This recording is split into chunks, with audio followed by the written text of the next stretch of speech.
Welcome everyone to the Java 23 launch stream. We got so much prepared for you today. First, we're going to talk about the Java language features and their updates in JDK 23 with Gavin Bierman. Next, we're going to look at them in action. And then we're going to have Ron Pressler talking to us about integrity by default and how that got reflected in JDK 23 and furthermore. And well, we're also going to have a small surprise and an update on FFM API coming from Maurizio Cimadamore.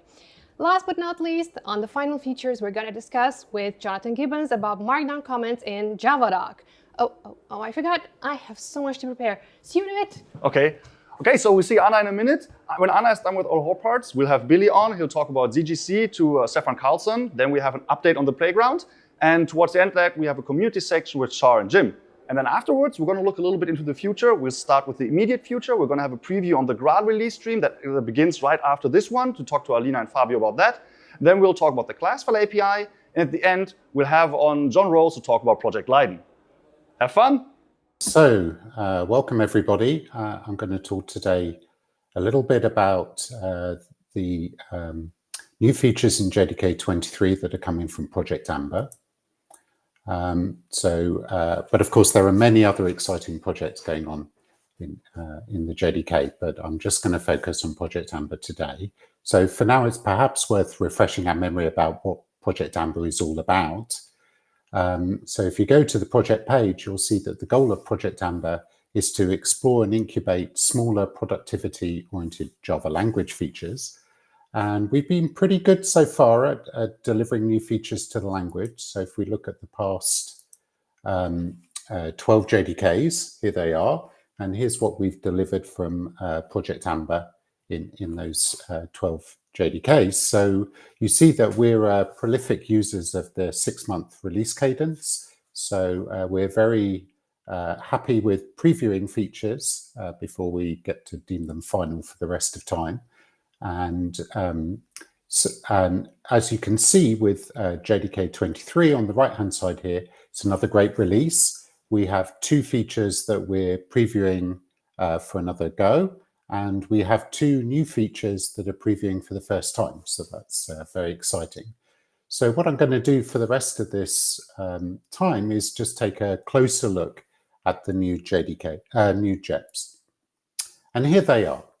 So again, these are all preview features, which means that if you want to use them, you're going to need to pass a flag to the top level command, either Java-C or Java. And it also means that whilst these are serious, industrial strength implementations that come with full specifications, as you would expect in a Java release, these features may change in the future. So you need to just bear that in mind. And the aim is that we want you to try them out and let us know how they work for you. So let's take a look at these 4 JEPs. The first, JET 455, is a continuation of actually a large body of work that we've been doing, adding pattern matching to the language. And this one addresses primitive types. The next 2 are part of the work that we've been doing, helping beginners in particular to get up and running and write Java code for the first time. The 4th and final JEP is actually owned by Archie Cobbs, who's a developer outside Oracle. So in case you were wondering, it is possible to own a JEP even if you don't work for Oracle. And that concerns a long-standing restriction regarding constructor bodies. So let me just, what I'm going to do now is just go into some of the details about these JEPs. I think we're going to be doing some live coding after I've spoken. So hopefully what this will do is whet your appetite so you're pumped up for that bit of the show. Now, of course, people who were here 6 months ago will remember that we were discussing a preview feature called string templates. And you'll see that string templates are not on the list. So at the end of this, I'll circle back and explain what's happened. Okay, so let's go. Okay, first JEP, JET 455. This is actually a huge JEP. There's a lot of technical detail, but I'm just going to skim across the top so you get a feel of what's going on. But I'm not going to give you all the technical details, which you can thank me for later.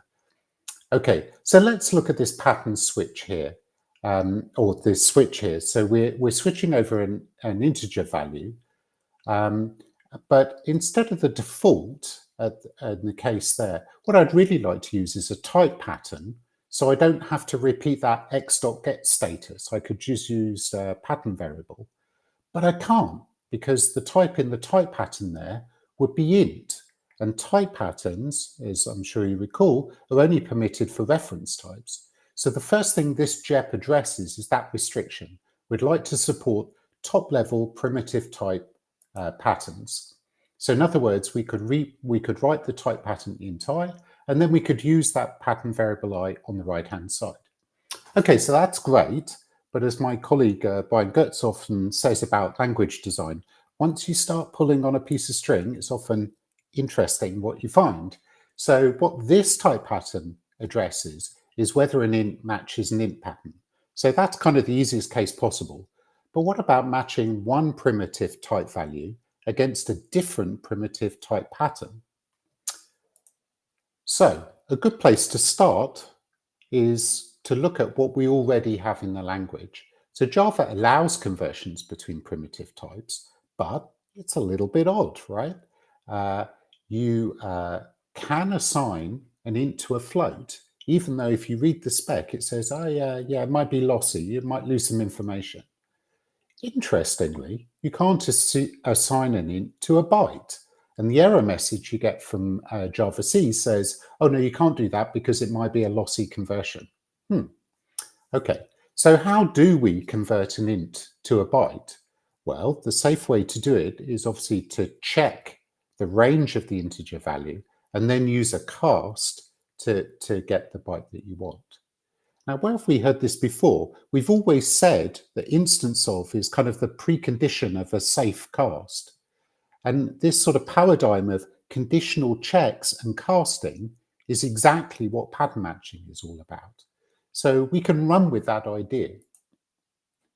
We can now say that the semantics of pattern matching a primitive value against a primitive type pattern is that we check whether the conversion is what we call exact. In other words, no exception was raised, as always, but also no loss of information. So what this JET provides for you is kind of a new paradigm of safe primitive value conversion.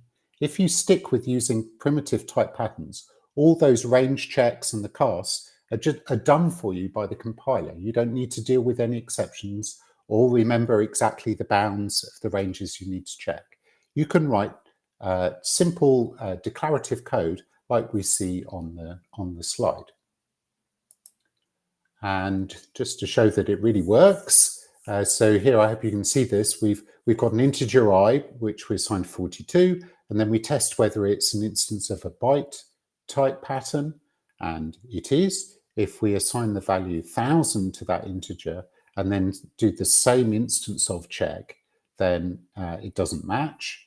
If we assign that I to a big number, 2 to the power 24 plus 1, if you've read the spec, and then you say, oh, is that an instance of a float?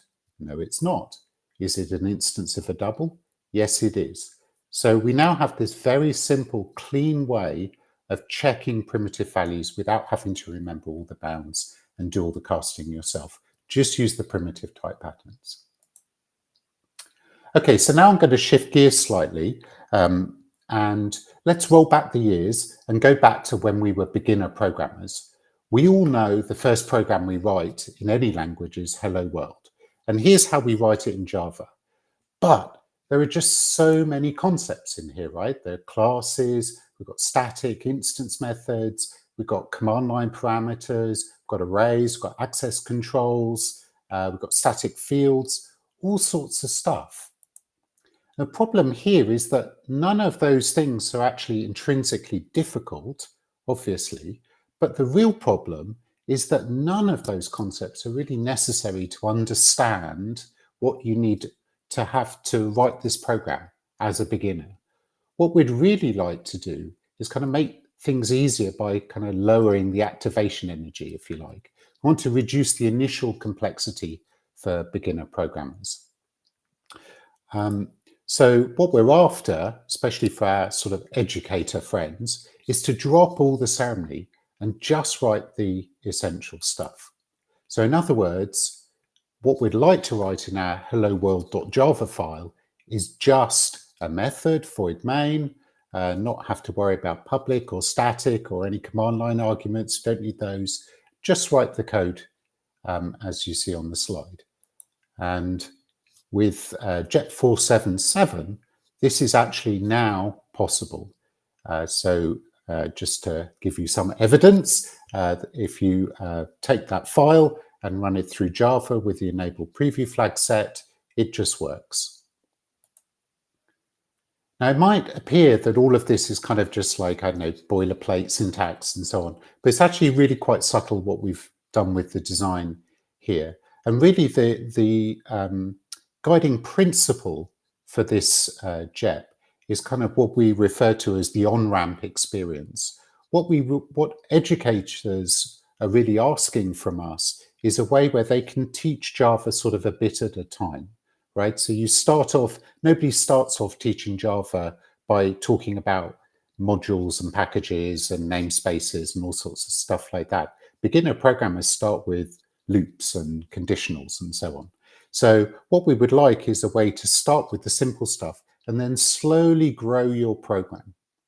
And this sort of growing idea, it makes the design quite subtle, because we don't want, one way to do this would be to just define, you know, like beginners Java or so on. We don't want to do that. We want to enable you to have a simple way of just growing your program into a bigger one. Now, the interesting thing I would say is that this is not just for beginners, right? Even expert programmers write small programs when you're trying something out, you're exploring a new API. And what we're doing is lowering the activation energy for those developers as well, right? So even experts want to write just a simple bit of code to try something out. And so this is a very nice way for you to write little JavaScripts and so on. Okay, third JEP, and this is actually closely related to the second one, but kind of stands by itself. And there's a number of ways of looking at this JEP, but one way is that we're filling in a sort of missing feature from the Java module system all the way back from JDK 9. So we've always been able to import a single class, and classes are organized in packages. So we've also provided a way in Java for you to import all the classes from a package, a sort of so-called star import. Now with modules, we now have a way to group together packages in a module, but we never got around to providing you with a simple way of importing all the classes from a module. And this JEP can be seen as filling in that gap. So as you can see on the slide, we provided a new import declaration, the import module declaration. Now, what does it do? So here I've actually scraped the entire semantics of this declaration from the JEP. So it's really very straightforward. What it does is it imports on demand all the public top-level classes and interfaces from the packages exported by the module to the current module, to you, and also, since we have transitive dependencies and so on, the packages exported by the modules that are read by the current module due to reading the module M. So let's think about this by looking at an example. So let's look at importing the module java.sql. So what does this mean? Well, the answer is always in the Java doc. So let's have a look for the Java doc for module java.sql. And we see that the SQL module exports two packages, java.sql and javax.sql. So the effect of the module import declaration means star importing those two packages. But we also need to look at the indirect exports. And we see that it indirectly exports three packages, java.logging, java.transaction.xa, and java.xml. So importing the module java.sql has the same effect as star importing these 5 packages. So fairly straightforward. And just to connect this JEP with the previous one, the on-ramp one, we're actually going to define that a simple compilation unit, so in other words, a file that just contains methods and classes and doesn't have an outer class declaration, always implicitly, so you don't have to do anything, it will always implicitly import the module java.base, which is great news because now when you're just writing one of these simple files containing some code in a main method, you now have in scope all the top level classes and interfaces from the 54 packages exported by java.base. So if you want to do, I don't know, cool IO stuff using NIO, that package is there and all those classes and interfaces can be used. Like here in the example, random access file, byte buffer, can just use all of those classes using their simple names. So in other words, this code can just be successfully run as is. You don't need any import statements. Okay, so the fourth JEP, this one is about making the language more flexible. So currently, and since the birth of Java, there's been a restriction that if you have an explicit constructor invocation in the body of your constructor, it's got to be the first thing. It's got to appear before anything else. So let's look at this example here. We've got a class, positive big integer, which is extending some hypothetical big integer class. And we've got the constructor that obviously we want to call the super constructor, but we would like to check that the value passed in as a parameter to that constructor is greater than or equal to 0. But where can we check it? Well, we could check it afterwards, right? But that seems quite late. It's okay here, but in some cases, it's would be way too late, right? Something might have happened by then. Experienced developers will know that there's a trick, which is that you can write the test in a static method and call that static method in the argument position of a supercall. In other words, you can do something like this. So we've written a static method, verify that the long value is positive, and we call it in the argument position of the super. So that's okay, but it's a bit clunky, and there are examples that don't work if you want to do this, like if you want to enforce invariance across multiple parameters, that it doesn't really work very well for that. And of course, what we'd really like to do is write that check before the supercall. But of course, we have this restriction that you're not allowed to do this. And really what this JEP addresses is this long-standing restriction. In this case, it's perfectly safe to do this check before we call the super constructor. So in other words, the idea of this JEP is to put a line through that restriction and make the language more flexible. Now, obviously, you can't do everything before a supercall. So, for example, you clearly can't use the current instance in some way because you haven't even called the super constructor yet. So your object has not been initialized properly. So if we had some call to this.x, that wouldn't be allowed.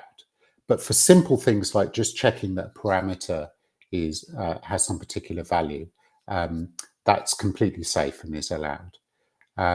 So whilst this JEP is kind of super easy to understand in a way, actually the details and the complications in a big language like Java make this under the hood actually quite a complicated change. And Archie and others have done kind of heroic work refactoring the compiler to make this work. And we've had to do quite a lot of work around the spec to get this to work. So obviously everyone writes constructors. So we're previewing this JEP again to give people the chance to try it out and see if it helps them write their constructor bodies. Okay, so let me just wrap up after those 4 preview JEPs. I wanted to wrap up, I promised to say something about string templates.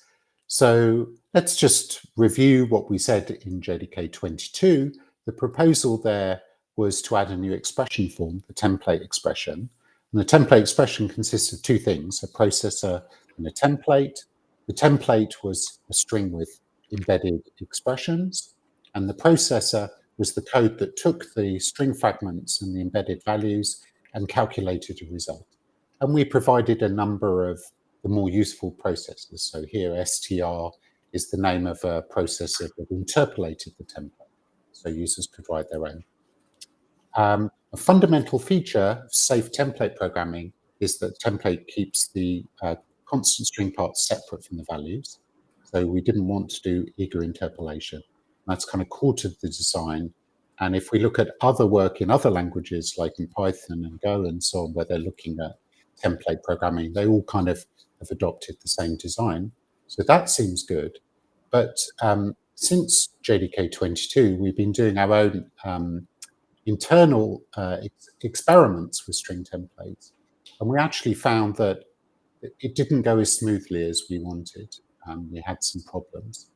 And if you go back to JET 12, which talks about preview features, it says, what do you do in this circumstance?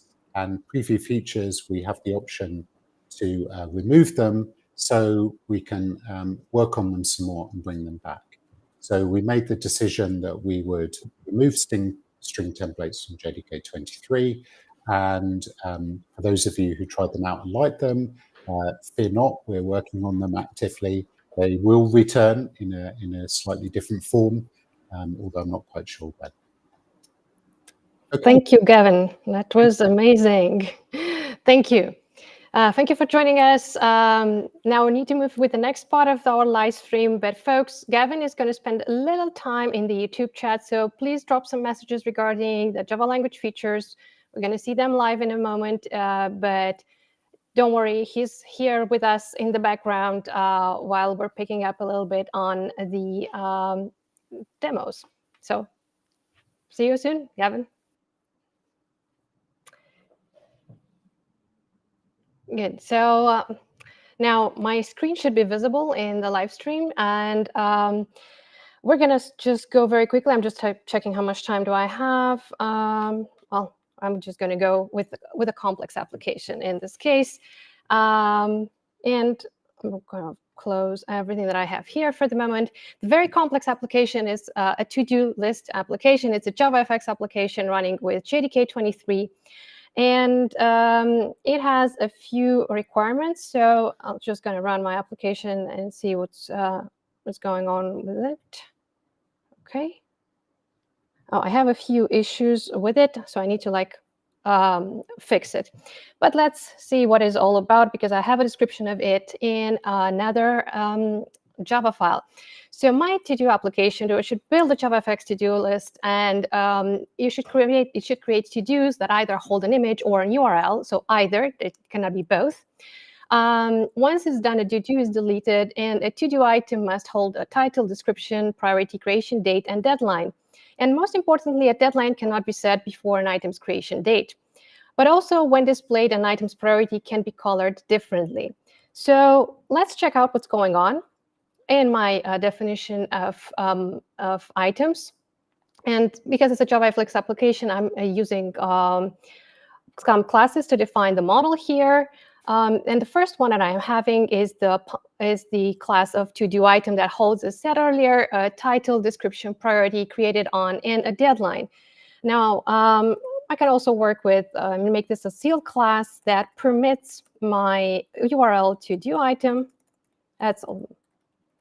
And image to-do item, just to make sure that I am not allowing any other to-do items in my code. And I'm going here in my image to-do item and check upon it and see what has on it. So according to what Gavin has told us earlier, we can now benefit of checking a few things regarding the arguments in our constructors. For example, for image to-do item, before I'm calling the constructor of the to-do item itself, I can check, for example, if the deadline that I'm setting in my application is not before the actual created on of my application, because created on is something that's being defined in the background, while the deadline is something I have to fill in my application. So what I can do now, thanks to the preview feature in JDK 23, is I can say, hey, so if the deadline is before the created on, then throw new illegal argument exception and say deadline cannot be before creation date. Okay. Now, also with JDK 23, I can move this a little up above super, and that's all being taken into account. I can do the same thing for my URL to-do item. So I can do a similar check here. And for my deadline, so make sure that if it's before the created on, it's not going to be taken into account. I want to make this also final, and I need to extend to-do item for it, so that maybe that's going to contribute to the correctness of my class. And now that I have this described, let's see if my app is working. Let's go again to to-do fx, run main. Yeah, my app is displaying. So now that I have an error key, and I'm not going to enter a URL. I'm just going to put a priority here. And I want to see if it allows me to add image. I'm going to do the image and say, but their image is not displayed. So probably something is not still OK. And me go back to the code and try to fix this in my controller. So while the image is not displayed, because I didn't define the process, how I'm going to process the image for my application. So the way I can do this is I can look at the cell data and its value, and the cell data dot get value is instance of image to do item. Well, what I can, oh, of course, we can also use this. Oh, not too much autocomplete there. Then I can go here and just use this and process my image view for my to-do items.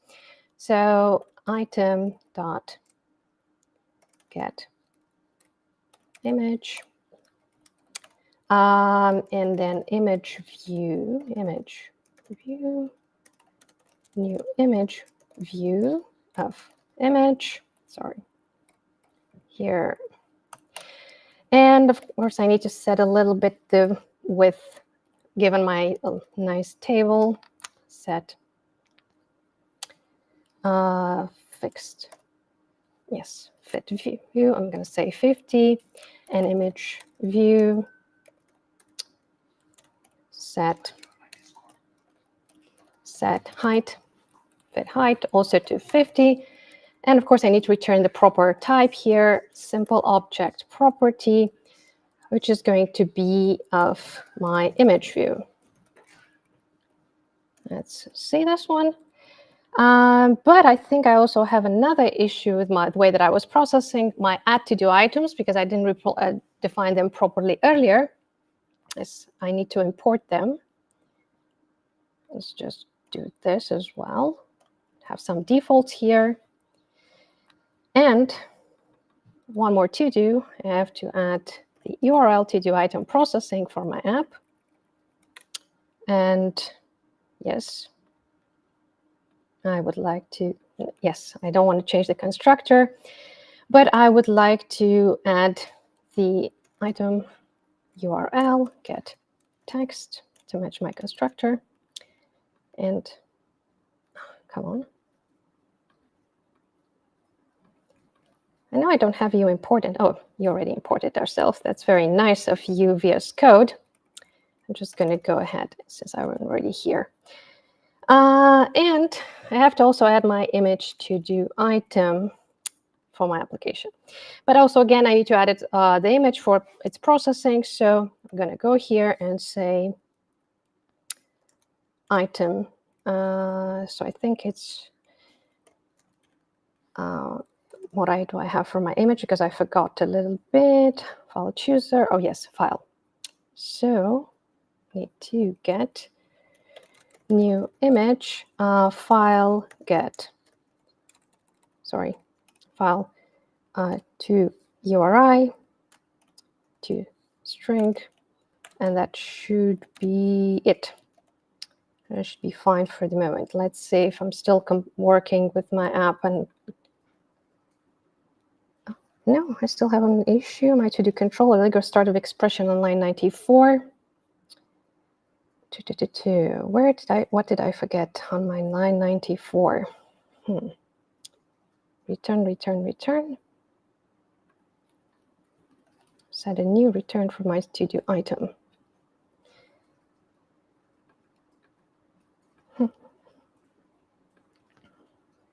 Create new local variable. Maybe this should be fine. And now let's run this again.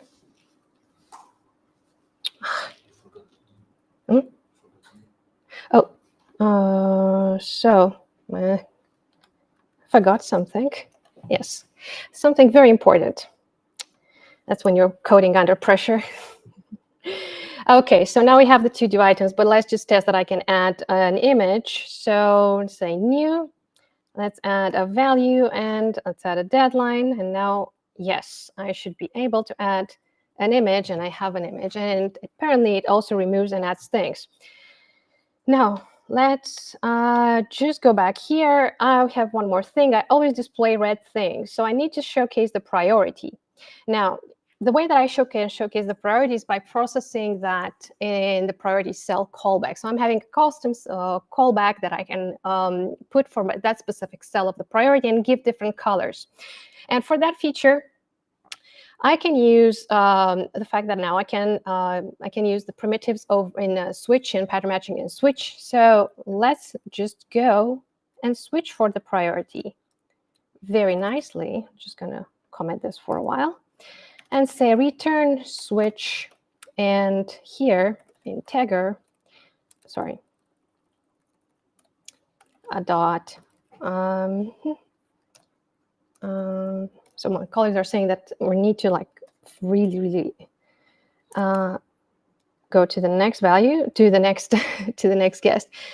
But I really want to show you that. So what I can do, I can go where this is in my browser and show it to you live here, because I also want to share the code with you. So the way that you can do that, and the way that I did that, was to use integer parse is over the new value, and then to switch over each value that I have there. So to take into account each case, and to also have safeguarded patterns in my switch cases, and add some more conditions there for my applications and display that for my application. Now, if you want to check the entire code, because we were a little bit in a hurry, you can find that one. Just gonna share a little QR here in a moment. So this is the QR to the QR code or 2D item mix in my GitHub repo. It's doing the same thing. You can find there all the code. You can play with it. You can make it a little bit more complex, or you can tell me how I can improve this application and make it a little bit more usable and more fun for you. And now, without further ado, let's move to the next guest. Hi, Ron. Welcome. So, welcome to the stream. Hi, Anna. Oh, it's all good, good. So we're checking a little bit the sound here. I had a little issue with the sound earlier, and yeah. So Ron is joining us to talk about integrity by default, but also how that is reflected in JDK 23. We're going to talk about integrity by default maybe in the past, because we had some reminiscence of that in past JDKs as well, but most importantly, integrity by default in the future. But without diving too much into like the heavy topics, Ron, can you please describe what integrity means? Yeah, I can try. So integrity simply means being able to trust things that you want to trust. So, for example, in Java programs, we trust that we can't read or write past the end of an array. That's something that's not true in C programs. We trust that strings are actually immutable. But should we? So integrity means that we can actually trust these things. And as it turns out, we can't always. And that's what the integrity story is about, knowing when we can trust those things that we want to rely on, and we call them invariants, things that are always true. So a string is immutable is an invariant that we'd like. Finals can't mutate, and it's a variant that we'd like. We can't read or write past the end of an array. That's another invariant that we like. So integrity means knowing when we can trust the invariants that we want. Thank you. That's a very, very good explanation. But while reading the JEP on integrity by default, you mentioned a few APIs that undermine integrity. So can you just explain to our audience what APIs are there in the JDK that can undermine the integrity of our applications? Right, so there are a few. Some of them are standard. some of them are not. The standard ones, some of them are put there for the purpose of serialization. For example, something we call deep reflection. So we can use reflection, but then we can only access things that we can normally access and change things we can normally change. But there's a method and various reflected objects like fields and methods called set accessible. And set accessible turns off various protections. So with set accessible, you can access private fields outside the class. You can mutate finals. You can call private methods, etc. So that is one of the standard APIs. Another standard API is JNI. So if you use JNI, you can call Java methods and mutate Java fields without being subject to any access control. So through JNI, you can mutate strings. You could do that with the deep reflection too. You can mutate finals. You can access private fields and methods that you should normally be able to do. And then there is another. It's not an API, but it's an internal class of the JDK called unsafe that some people use for various reasons, and you can use it to read and write passing in an array. You can also mutate strings, mutate finals, etc. There is a very advanced mechanism called Java agents, and Java agents pretty much allow you to do anything. You can redefine every method. You can change the code of every method in the application on the fly with an agent. So we have various mechanisms in the JDK, some standard, some not, that can break the invariants that we'd like to trust. Yeah, we've seen with JDK 21 that the agents were, there was a preparation to disallow the agents. I must say that as a developer, especially when I was beginning with testing and other things, it is always a temptation to modify the accessors of certain fields and to modify certain methods. And yeah, it's kind of a magic that you have access to do that, and you can do that through an API in Java. And I must say, some of these APIs are actually a temptation for us to use them, because we have to do our job, and sometimes we're feeling so pressed to do that our job, and we see that as our only solution. So what can we do to improve our code bases and avoid that temptation of going to those? I think that before that, it's important to understand that integrity by default doesn't forbid us from doing anything that we were always able to do. It doesn't even forbid us from using unsafe. But the idea of integrity by default is that because breaking those invariants can have a global effect on the application. So if some fourth level dependency starts mutating your strings as it could, that could cause some problem and has a global effect on the application, has an effect on what optimizations the JDK, the runtime can do. What integrity by default means is that libraries are not able to change this behavior of your application unilaterally. That's all it means. It means that you can still do them, but the application has to say it's okay. So a library can't do it on its own. So what you're asking is, what can we do to not use those things? Is just not to use those things unless you absolutely have to. And if you do, then the application will have to allow it.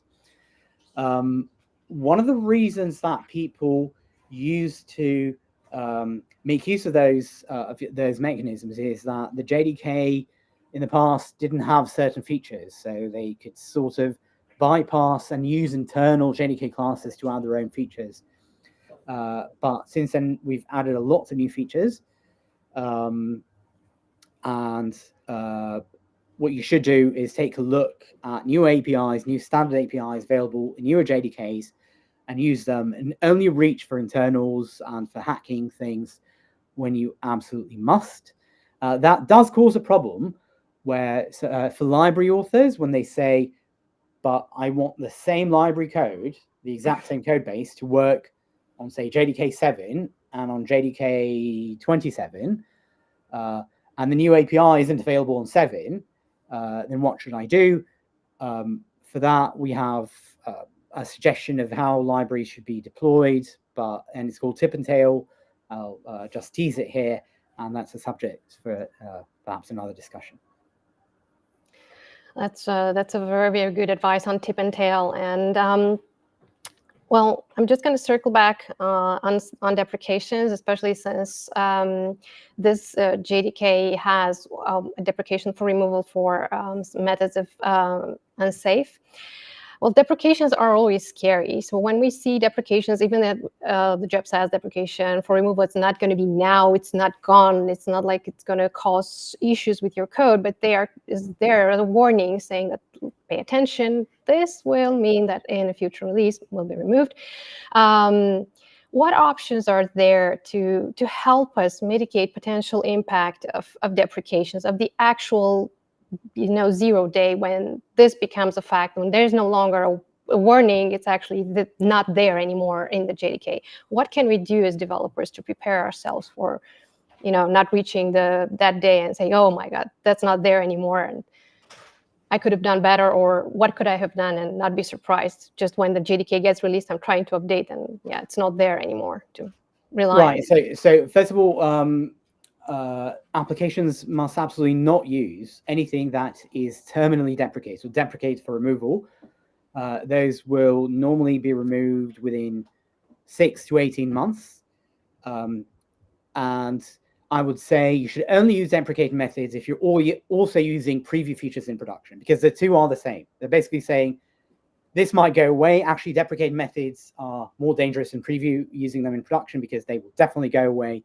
Preview may or may not change. So if you are using preview features in production, means you're staying on top of things, you may use terminally deprecated methods for a while. If you're not using preview in productions, you must absolutely not use any terminally deprecated APIs. Now, when you compile, when you write code and you use a deprecated API element, you will get a warning. Sometimes you might be using libraries that are using deprecated elements, API elements, and you may not know, you don't have the source code and you're not compiling them, you're just using them. So there are two very important ways that people should use, two mechanisms people should use as they build their project and as they run their application. So as they build, there's a tool in the JDK called JDepreScan, or JDeprecation scanner, and you can run it on your module path or class path, and it will tell you which of your libraries are using deprecated methods. If you find any, talk to them, make sure that there's a new version that doesn't use those. Also, in a recent release, I think it was the last one, maybe 22, or maybe, probably 22, JFR, so the JDK's monitoring and profiling infrastructure, added a JFR event that gets recorded every time your program accesses or calls a deprecated method. So you can turn on that event and see what's going on in your JFR recording and make sure you're not using that. And again, if it's a library, make sure there's a new version. If not, get in touch with the maintainers and make sure they know that they're using deprecated stuff, and they will release a new version soon. True. Now I was just browsing also the chat, and of course there's always questions. And I want somebody asked, like, should calendar be deprecated? It behaves horrible with zone. Yeah, so that's not really a question for me. I don't want to go too much into that, but we tend not. So deprecation is a very, very strong thing. It's like if something is deprecated, you must not use it. It's something that if you use, terrible things will break. Your program will stop working within the next 2 years. That's what deprecated means. There are some APIs in the JDK that just have been superseded by better ones. We normally don't deprecate those, and we don't have a standardized mechanism of saying, don't use these, use something better. We should just put it in the Java doc. There's a discussion of whether to put something more stronger there, but we only deprecate things that are about to break, about to be gone imminently. So we don't deprecate dates, we don't deprecate calendar until maybe we have something new. Of course, I think that we should regard the deprecation as not a way to like constrain, I don't know, business to move to newer things, but whenever there's a new API that serves better, especially when handling dates and time zones and so on, we should push that ourselves when we migrate our applications to newer Java versions. And there's a long conversation that can be there about rewrites and going through this and how was the impact and so on and so forth. But as you said, deprecation is something heavy, and you really have to have a strong case for it. And in the case of integrity by default, there's a lot of cases set for security reasons, for performance reasons, and many more. And we love that. We love to think. And we love that Java has been secure by default for so long and continues to be secure by default. Yeah, integrity is not security. Integrity. I know, but it's supporting that that area towards. So one last question, because we need to wrap up. And I hope that I can get a quick answer on this one. So I assume you receive a lot of feedback on the deprecation of the unsafe, and there were libraries that reached out to you saying that, hey, this impacts us. It's not something that we were foreseeing or we cannot do now. How do you help the people that reach out to you? Like, do you have an example of such corner case where libraries reached out to you for help, or developers reached out for you for help? What to do in those cases? Yes, there is one use case that is adversely affected by the imminent removal of unsafe, and that is serialization, custom serialization. I think that's the only one. And so unsafe isn't being removed right away. Just most of its methods are being deprecated, soon to be removed. And we're working with the people who write those custom serialization libraries to add something to a class called Reflection Factory, which is also not an API, but an internal class, but intended to be used by implementers of serialization libraries until we have a better serialization mechanism. So follow up the discussion, I think, goes on Core Labs Dev or JDK Dev. Thank you, Ron. That was great. It was great information coming from you. And folks, if you have more questions, you can drop them in the chat. I'm sure that Ron is going to stay a while with us, at least in the chat. Now we need to move to our surprise guest, talking about something that is related in helping on this deprecation of unsafe in certain areas. And I'm talking about foreign function and memory API, and of course, our special guest, Maurizio Cimadamore. So let's roll. Hi there, I'm Maurizio Cimadamore, and I'm a compiler architect at Oracle. I work on many foundational projects such as Project Panama, Project Valhalla, and Project Babylon. Speaking of Panama, Java 23 brings a new incubation round to the Vector API with no API changes. In fact, the finalization of the Vector API needs help from Project Valhalla. So I'm looking forward to play with value objects in the new Valhalla EA build, and you should be excited about that too. But today I'd like to talk about another deliverable of Project Panama, specifically the Foreign Function and Memory API, or FFM API in short. This API has been finalized in Java 22, and now we can use it to access native code and memory from the comfort of our Java projects. Java already allows us to process data from different sources. For example, you can access the web with HTTP client, databases with the JDBC API, or simply operating system resources such as sockets and files. But reaching out to native code and data is still quite hard. Calling native code from Java has always been possible with the Java Native Interface, or JNI. And here lies the problem. To call into a native library using JNI, we have to write some glue code, typically C or C++. This additional code makes our application more harder to maintain and deploy, and more unsafe and less efficient. With FFM, we can finally call into native libraries entirely in Java without the brittleness of JNI. This is a welcome addition, as access to native libraries is only becoming more important with the rise of AI. Think, for instance, about the use case of offloading computation from the CPU to the GPU. This is a task that is only possible by talking to some native libraries, such as CUDA or OpenCL. And speaking of AI, Babylon is another great project that you should check out in the space. One important thing we have learned while developing FFM is that access to native function is only half of the story. Native functions need access to data with the application calling them. This data is often stored in off-heap memory that resides outside the Java heap, so outside the reach of the garbage collector. Accessing off-heap memory and allocating off-heap memory was always possible before FFM using the byte buffer API. Unfortunately, the byte buffer API suffers from a number of limitations. First, the addressing space of a byte buffer is limited. All the offsets and sizes in the byte buffer API are 32-bit values. But more importantly, there is no way to free the off-heap memory attached to a byte buffer. Instead, the garbage collector frees this memory for us when the byte buffer is no longer reachable.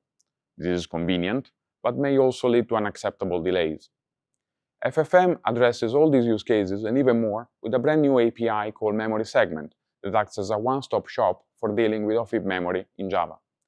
In fact, while working on this project, we realized that a better off-heap API is not only crucial for native interop, but also very useful for several libraries and frameworks such as Lucene and Netty. Back to native functions. With FFM, we can link native functions and expose them as plain method handles that can be invoked directly from our Java code. Linking a native function is done in 2 steps. First, we need to find the address of the native function we want to call. Native functions are usually found in archives called shared libraries, an SO file on Linux or a DLL file on Windows. Then, we need to describe the signature of the C function that we want to call.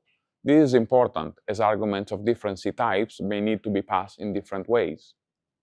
Given these 2 pieces of information and knowledge of the platform in which the JVM is running, FFM can generate a specialized piece of assembly code that is used to trample indirectly from Java to native code.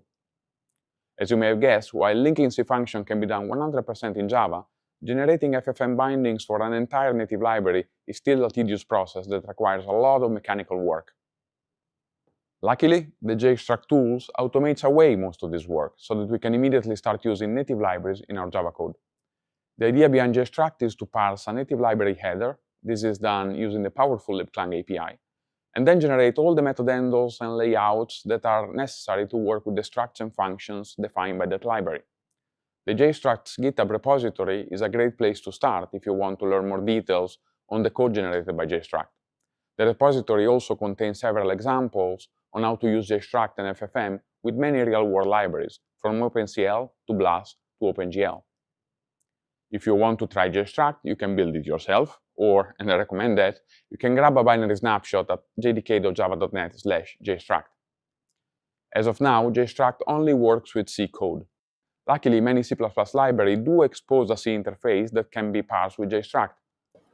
Calling into native libraries in other languages is also possible. My colleague Jor Vernet has written a great blog post on how to call Rust functions from Java using a combination of cbindgen, JExtract, and FFM. I talk a lot about how FFM and JExtract can help Java code access native libraries without the need to write or maintain unsafe JNI glue code. So if you are working on a project that needs access to a native library, you may want to grab the latest version of Java and JExtract and give them a good try. If you want to reach out to tell us how awesome your project is or which obstacle you found along your path, you can drop us an email on the Panama Dev mailing list. This will help us make FFM and JExtract even better. Thank you for listening, and see you next time. That was great hearing from Maurizio, and yes, it's great that now that we can use FFM API and JExtract for those corner cases when we need to access native libraries. And well, speaking about final features, but a final feature from this release, I would like to welcome to our launch stream, Jonathan Gibbons. Good morning, Jonathan. It's very early for you. Thank you for joining us this early. But I hope that you will enjoy the conversation with us, as we are going to talk about a subject that has been on the lips of everybody since it became final and everybody saw it as, yes, its final feature is there in the JDK 23 is released, Markdown in Java.comments. Comments. So I'll just cut to the chase.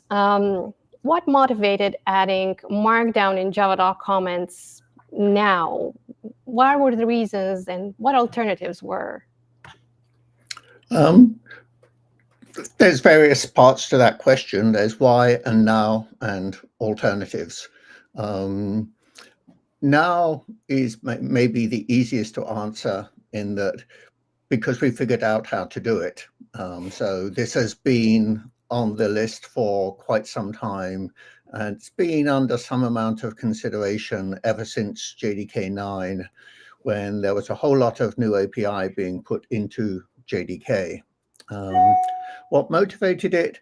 Well, HTML is, call it an old-fashioned way of writing markup text these days. I mean, back in the 90s, it was very popular and people were excited to write their own web pages. But these days, although HTML has gone on to greater things, it's mostly an internal form that's generated by tools consumed by browsers and not necessarily written by hand. And certainly it's an issue, it's an impediment to people writing documentation for their Java API. In terms of alternatives, there weren't too many. Markdown is sufficiently popular that was the standout candidate of choice. I'm sorry for the noise. It's okay. It's early in the morning for you, Jonathan, so it makes sense that there's an alarm saying, hey, oh, it's the alarm. Maybe the JDK 23 just got released and is now hot to be taken and installed on our laptops. Who knows? Let's continue our conversation. So you were talking about the alternatives and about the HTML not being the best thing. Can you please continue? Well, the main thing is that at some level, the world has moved on. People writing technical documentation want to use simpler, more concise systems, and Markdown is the primary candidate there. And if you look at writing documentation comments the way we have done, HTML is clunky and verbose, and even the Javadoc tags within a documentation comment, it's an somewhat arcane language, and it as I said, it's an impediment for people wanting to write new documentation. And we did some analysis of the JDK source code, and over 95% of kind of all the uses of Javadoc inline tags were either code tags represented by open curly brace at CODE and then the code. But realistically, you had to include that within a HTML pre-block. Then the other common use case was the link or equivalent link plain tag. And both of these have much more concise alternatives in in Markdown. This means that it's easier for people to write. And these days, it's also becoming more common to read documentation comments in IDEs, and so people want a way that is easier to read the raw documentation comment without having all the clutter of the HTML, or as much as possible the link tag, the Javadoc tags. Yeah, well, now that you mentioned use cases, one particular thing that I loved about this new edition of Markdown in Javadoc comments was that it's not just the Markdown itself, that I can store Markdown in separate files and they can be included in documentation. So I want us first to discuss a little bit this feature of including standalone Markdown files in Javadoc. Is there anything that we should pay attention to when using this particular case of the feature, or what advice do you have when we want to include Markdown files in Javadoc? There's nothing particularly magic here. I'm assuming that we are primarily talking about Markdown files within a documentation bundle, so standalone Markdown files that will be processed by Javadoc. So one thing to note is that as well as just the raw Markdown, you can use Javadoc tags within these standalone files, assuming that file is going to be processed by Markdown. So the one recommendation I would have, and this applies to anyone writing documentation comments, is to preview the output. It's not enough just to write Markdown or any sort of documentation comment and consider the job done. That's like writing source code without trying to compile it or run it. So for any documentation, I highly recommend that people either use some sort of preview mode in their IDE or run it through Javadoc and read the generated documentation, because it is the generated documentation that the end user will read, and you want to make sure that no typos or syntactic errors have slipped in. Well, that's very important. And while you were talking, I was browsing a little bit the YouTube chat, and a lot of people are happy with this feature finally making to Javadoc. So it's a great push. And a lot of them mentioned readability and the fact that now they can read comments easier.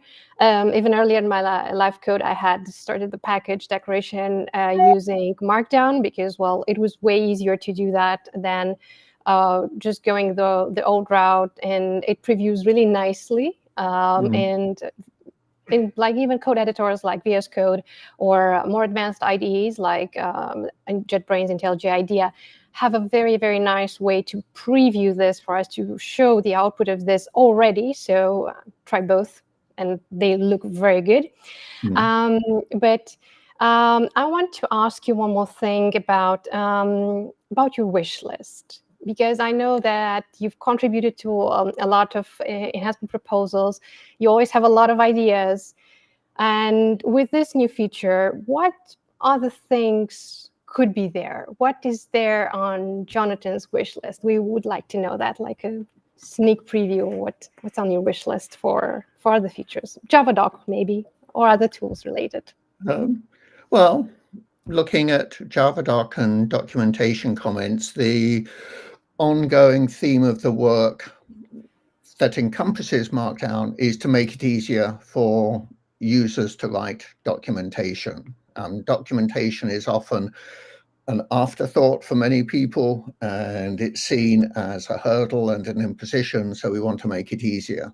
So with that in mind, the Markdown work itself is primarily done. It's a technology. We can put Markdown in documentation comments, and I want to wait for the ecosystem to catch up and see support in IDEs and editors. But in terms of Javadoc going forward, we will continue to look at the possibility of new Javadoc tags. With respect to the implementation of Markdown in Javadoc, we use the Common Mark Java library, and so we will continue to monitor that for any extensions that might be produced. And if you were to talk about my one specific wish list item, it would be definition lists. There are many variants of Markdown, as people are probably aware, and we do use other forms for our documentation, and definition lists are the one thing that we use a fair amount, and they're not present in Common Mark Java. Then beyond that, it is still possible that we will look at whether there are Javadoc tags that could be represented by Markdown constructs. And in the JEP for this work, we illustrated the possibility of pattern matching headings in a documentation comment, a heading followed by specific content, and treating that as equivalent to a Java.doc tag. Right now, that's less priority just because although it does away with yet another use of the @ character, which some people don't like, it is more verbose vertically, so it's less concise. And we will never get rid of Java.docs entirely, sorry, Java.doc tags entirely. So it will be interesting to see how that goes on. Okay, Jonathan. So I think that that gets us to another point that is specified in the job. But maybe some people, put their hopes up, like if the entire Java.doc documentation that existed so far will be somehow ported or magically transformed at some point just to be Markdown. But I guess that's not going to happen, and it makes sense on not going or like thinking to such a big effort, but also, on thinking back in the days of writing documentation, I wouldn't want to refactor that. It took me a while to write it. Refactoring that to use another type of comment, it would have been quite an effort. And yes, but also HTML has its advantages. So for example, for accessibility features, as you have mentioned before in some of our conversations, it's better to use HTML because you can define captions, you can define much more styling. Yet for readability, for simpler things, for links, for, just sharing code and formatting code, because this lovely feature allows the highlighting of code if you're using JavaScript libraries like Prism, or you can include even diagrams that are done like with Mermaid.js, for example, and this works like a charm with this feature. So there are a lot of things that this feature enables for us as developers, and we should look at how we can combine the best of the two worlds, what we know so far of what existed in Java.doc and in Java.doc comments, but also embrace the simplicity that now comes with using Markdown. So we're going to be simpler, readable when we're writing our documentation comments. And thank you very much for joining us. Well, folks, it's time for us to move on to our next segment and to our next guest. And I hope that we have Billy. Welcome Hey, to everyone. the stream. Yeah, thank you. I'm very excited to be here. I've been very excited to hear about all the changes to Java.doc, but I'm not here to talk about Java.doc. I am here to talk about GDC. And for that, I'm going to bring on one of our JDK engineers, and I'll say bye to you now for Anna. Hey, Stefan. So, hello, Billy. So do you kind of want to quickly introduce yourself? Right, so I'm Stefan Karlson. I work in the garbage collection team at Oracle. I've been doing JVM work for nearly 20 years, and a lot of that time has been in GC. Fantastic. So you're here to talk about ZDC. So what is changing with ZDC in this release? Right, so for this release, we are making the new mode of ZDC the default version of ZDC. And we actually have two versions. One is the new one, which is what we call the generational ZDC.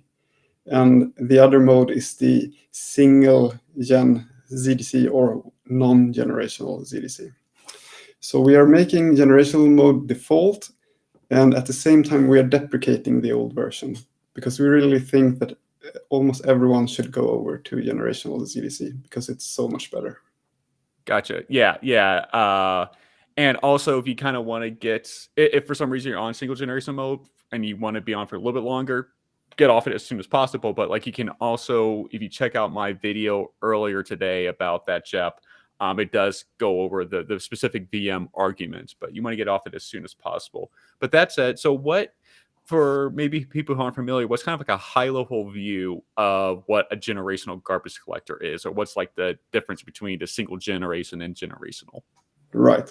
So to start with, ZDC is a low latency GC that is scalable. And when we started this GC, it took the entire object graph of your Java program and walked it and figured out what objects are dead and what objects are alive, and collected all the memory at the same time as the Java program was running. So we were saying, let the Java program run, we won't stop you that much, and we will collect memory. The problem is that we have to walk the entire object graph. So if you have a big heap with a lot of objects, that can take a long time. And during that time, you might run out of memory if your Java heap is too small. So what the generational version does, it sort of segregates newly allocated objects into one part of the heap, and then the more older, more persistent objects into another. And that makes it so that we can more quickly collect garbage by just looking at the young generation of the entire Java heap. And so we more quickly will hand back memory back to the application, so the application will not run out of memory. Yeah. Yeah, no, that makes sense. That a lot of times that's called the weak generational hypothesis, where like the vast majority of objects really only last for like a couple of milliseconds. So it kind of makes sense to kind of segregate that out, put them into this young generation earlier. So like why should developers consider kind of like using GDC? What kind of workloads are, what kind of things, why would a developer consider using GDC versus the other garbage collectors? So we actually hope that everyone will try ZDC, because it might surprise you that it might be better for more than you thought. But the main focus is on latencies. So if you have something that works with transactions and you want short transaction times and you don't want hiccups because of the JVM, then it's good to use the ZDC. And think about microservices, and you're having one service doing one thing, calling to another service, and all of these, if you start to get latencies in these systems, it's sort of are going to compound, and you don't want that, because that might make it so that your web server or your user on your homepage suddenly feels that something isn't snappy anymore. Mm-hmm. And we are sort of trying to take away these sort of latency problems. Yeah, no, that's a good point. Just because, if you are writing out a microservice application, and so like you having one call come in, and then like it's sending off another call to another place, and then if it so happens that like a user is kind of just hitting at those garbage collection calls, like all of a sudden that call could take a really long time to respond. Like even if each of those, let's just say it's hitting like 3 or 4 or 5, different applications within that, and it's just happening, unfortunately, hit during a lot of garbage collection phases. Even if each of those phases are half a second, all of a sudden, that could be like a 2 or 3 second, response time, and by then, like users are just like starting to hit refresh on their page, thinking it's slow or something.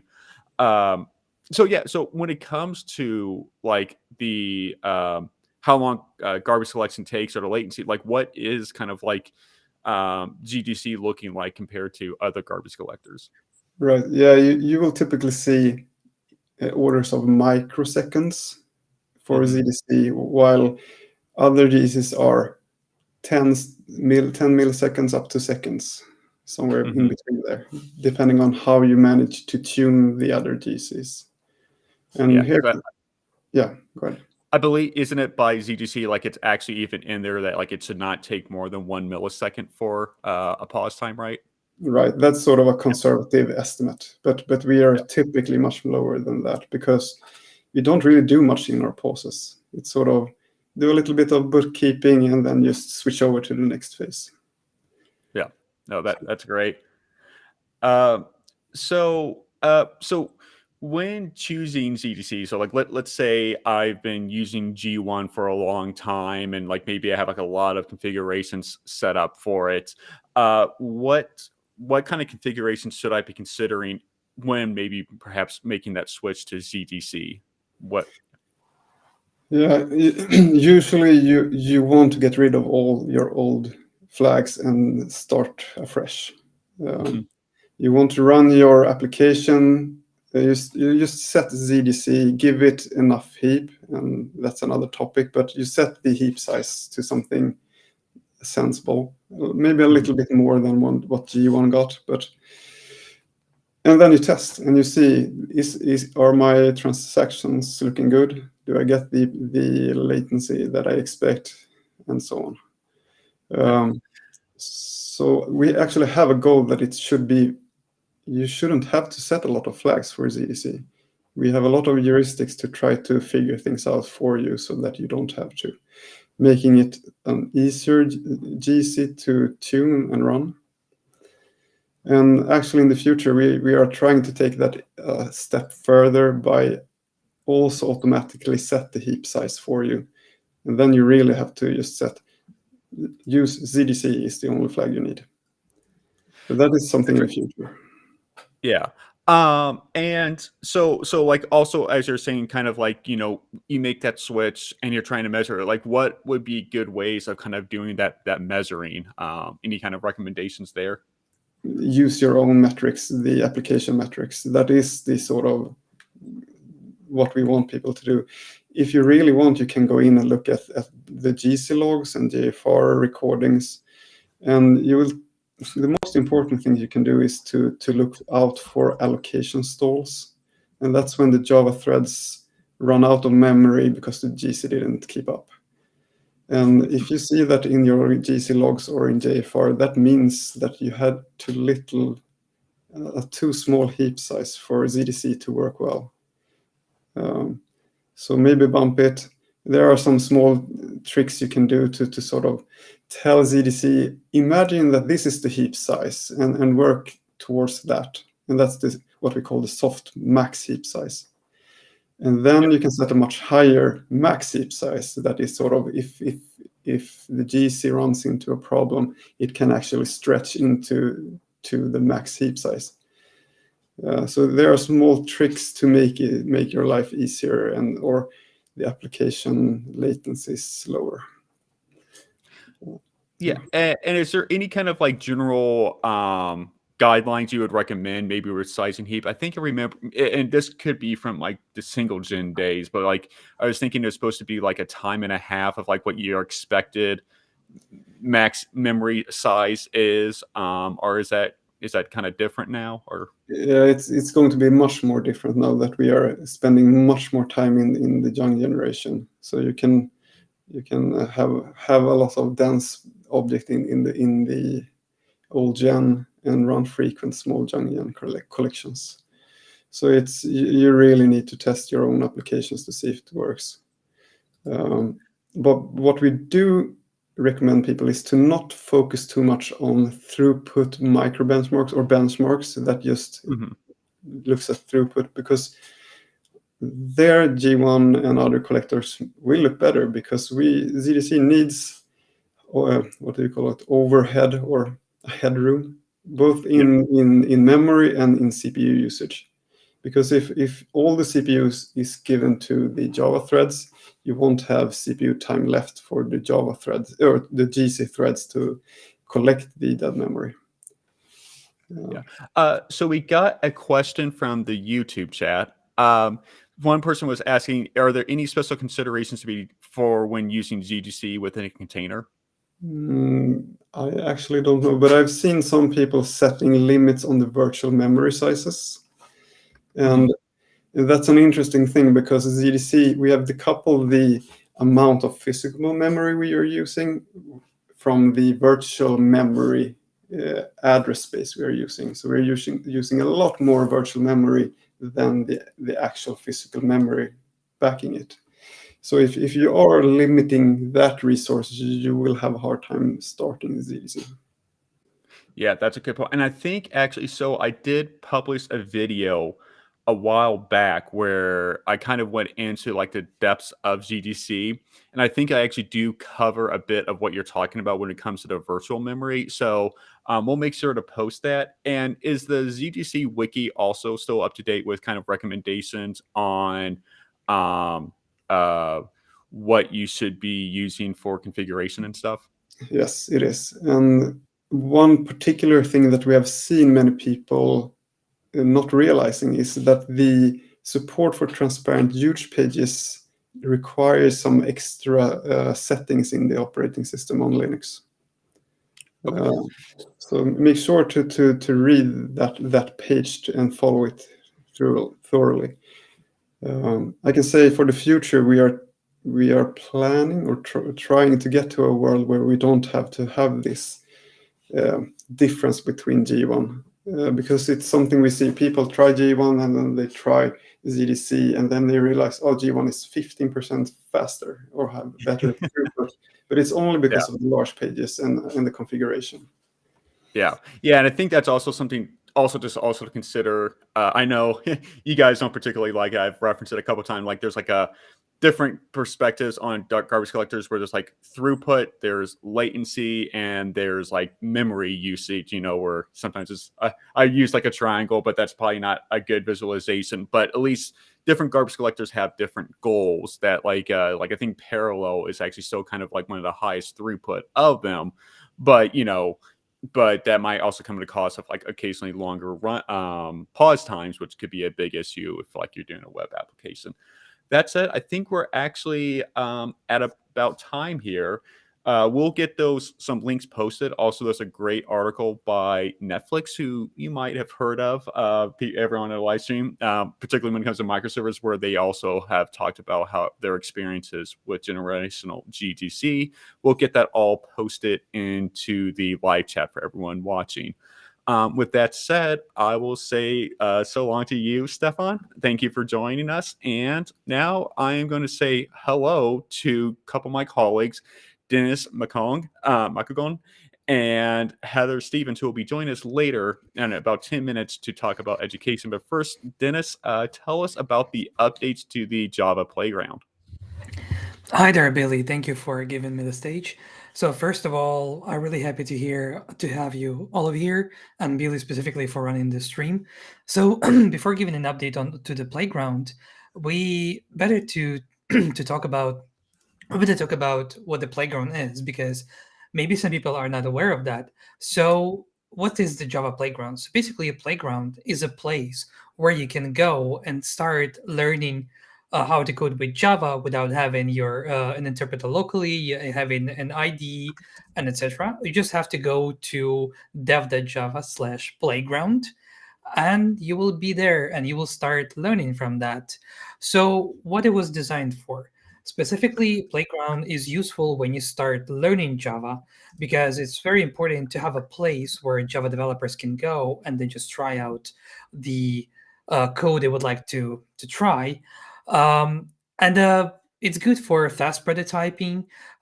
You can learn whatever APIs you would like to learn from the standard library, but it's very limited only to standard library. So you can try core Java standard library and almost all the APIs from there. And all you need to start is basically, if you want us to create your first program with a hello world, you don't have to create like all the harness code, like writing a class, a main method. If you want to just write print system out, print line or printf, you can do that easily. And it's very easy to start with a playground from the very beginning. So let me share my screen and I'll show you that. Okay. Okay, so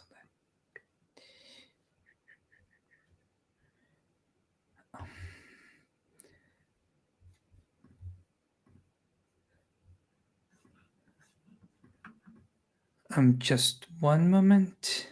Yep, no problem. Yeah, while Dennis gets his screen shared, I wonder, I think I know what we need to do. One moment. Okay, try sharing your screen now. I think we might have been at the limit for concurrence. Yeah, let me try one more time. Yep.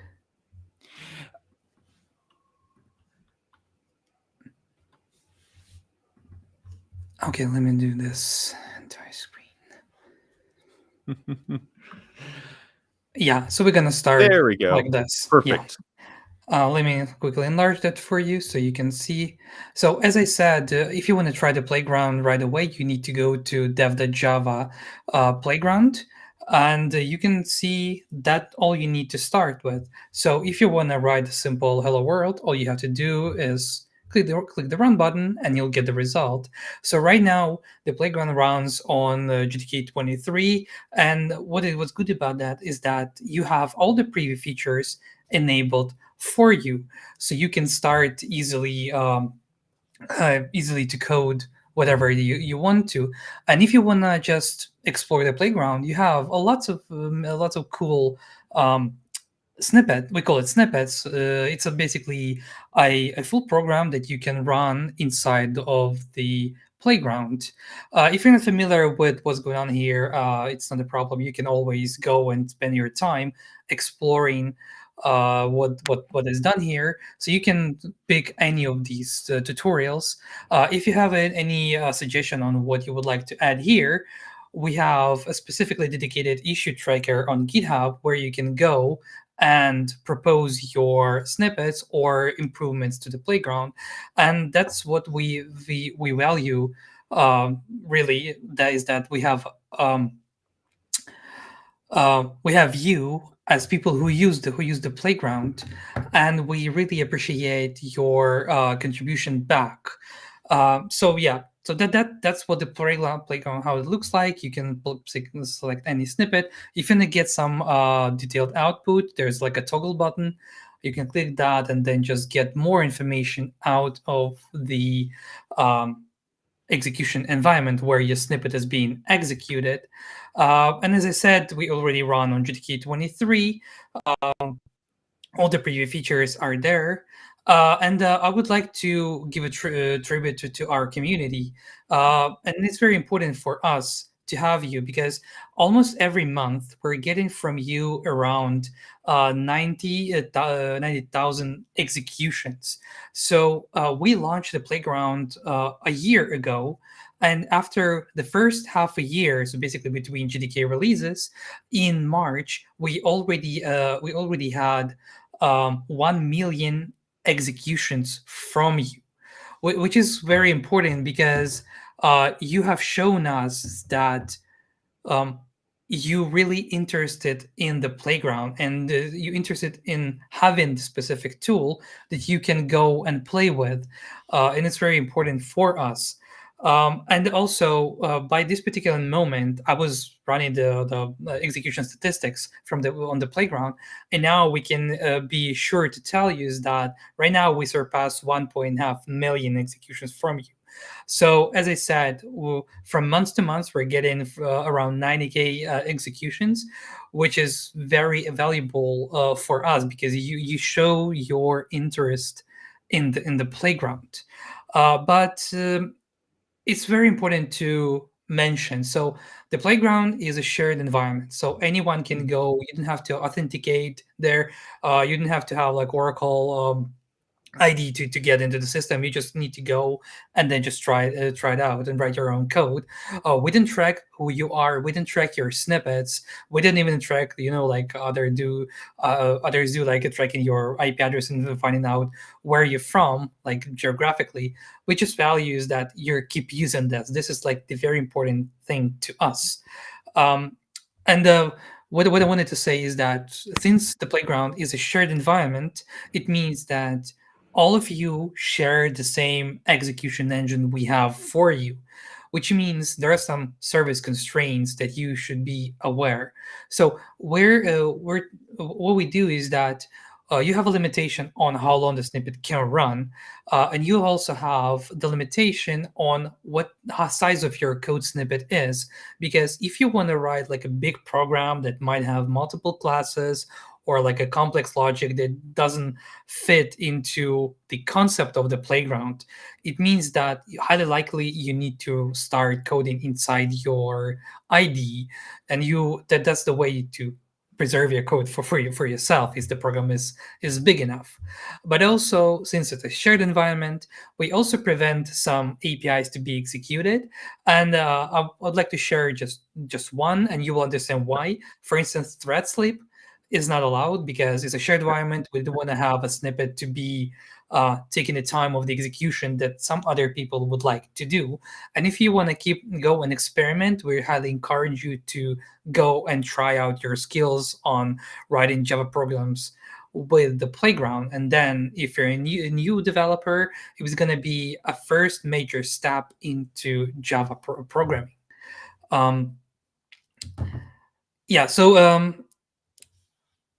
That's and the size of the snippet right now we're limiting you to 2 kilobytes because it's a pretty big class to be fair. So you probably highly likely you need to use your own ID. So what I'm that's hearing pretty much it. is I can't run my Bitcoin mining operation within the Java playground. No, Darn it. Billy. You know, that's Yeah. Yeah, but fairly, it's as I said, it's a shared environment. So whenever you use it, consider that you're not alone there. So there are multiple other developers who may be running their own experiments on the playground, and it's going to be like a pity situation when someone will get their code hanging on the execution queue and not getting the result back. But we made so we have like a commitment to make sure that you get the result back from the execution engine. So you see, we're trying to satisfy everyone's needs in running their snippets inside of the playground. Gotcha. So we have about a minute before we go over to Heather to talk about education. Is there any kind of last couple of call to actions or anything you want to share with the live stream audience? Yes, what I would like to share is that we're making we would like to make the playground as the standard tool for you to be used inside dev.java tutorials. So expect to have an updated tutorials. And you probably, if you haven't seen our tutorials, they are really great. We have really good engineers behind those. We have Giuseppe Mart, who authored many collections and other tutorials. As you might know, you probably know Jose. He's a professor in the university, so he's know how to give the material to the students and how to properly teach. So expect to have high-end tutorials. And right now, the tutorials only have static code, but what we'd like to do is that up until next release, we would like to update as many tutorials as we can to introduce the playground to the tutorials to make them interactive and more useful for you. Fantastic. Well, thank you very much for the update on the Java education. I'll talk to you later. And now I'm going to bring on Heather, who is going to be talking about our education initiatives. And let me bring up your presentation here. Perfect. Good morning from Seattle. Yeah, very early for you. It's good to see you. Hello, everyone. I'm really happy to be here and happy launch day. We wanted to take a minute to talk about the importance of bringing up the people who come behind us. And I don't have to tell you that modern Java is vibrant and that it's still growing and evolving to solve today's problems. And we are never satisfied. We want future people to feel the same way, and we want to capture their hearts and minds. And so we want them to feel inspired with the art of the probable. They can do anything. We want them to feel unstoppable and connected to a community that we feel we're so close to each other, right? And we want them to feel that too. Billy, next. I can't control it. All right, sorry. Thank you. Appreciate that. So we all know that growing our new developers is important to our future. Now, the great news is that Java is still entrenched. We know that it's in 50% of CS1 courses and that it's still the vast majority of CS2 courses. So that's fantastic. And when I get a chance to talk to new learners of Java in college and things, they often tell me that they really enjoy programming in Java. So that is fantastic news. Everyone's done great jobs. with this. And still there are signals we need to pay attention to if we want Java to remain the problem solver's tool of choice for the future. And right now, a lot of the next generation and their teachers perceive Java as not modern and not simple and not fun. I'm sure you've heard some of these narratives. So we do need to pay attention. A few times online. Yeah, we do need to pay attention. We know it's not true, but they don't yet have access to the kinds of things that we do so that they can see it the same way. To change that, there are 4 major areas of attention that we have to put our minds to. The biggest one is perception. We have to change that perception in the sector. And this starts from helping teachers and students adopt modern versions of Java. Many of you might know that much of the education ecosystem is sitting on Java 8. And so they don't even have the opportunity to see how amazing Java is today and how it's evolved. Also, having inspirational stories out there from us. How did we get here? Why do we love what we do? What do we build? How do we solve interesting problems of today? Those examples are often really hard to find. And so if we can get those kinds of stories out there, the more that we can do that and be able to point to them, the more that these younger people can see exactly why this is important to the future. I think we all know that simplifying the developer experience would be super great for a new learner. That first getting started experience, they don't know anything, right? So you have to remember what it's like to learn something for the very first time, right? And that's both a language statement and the experience with the language itself.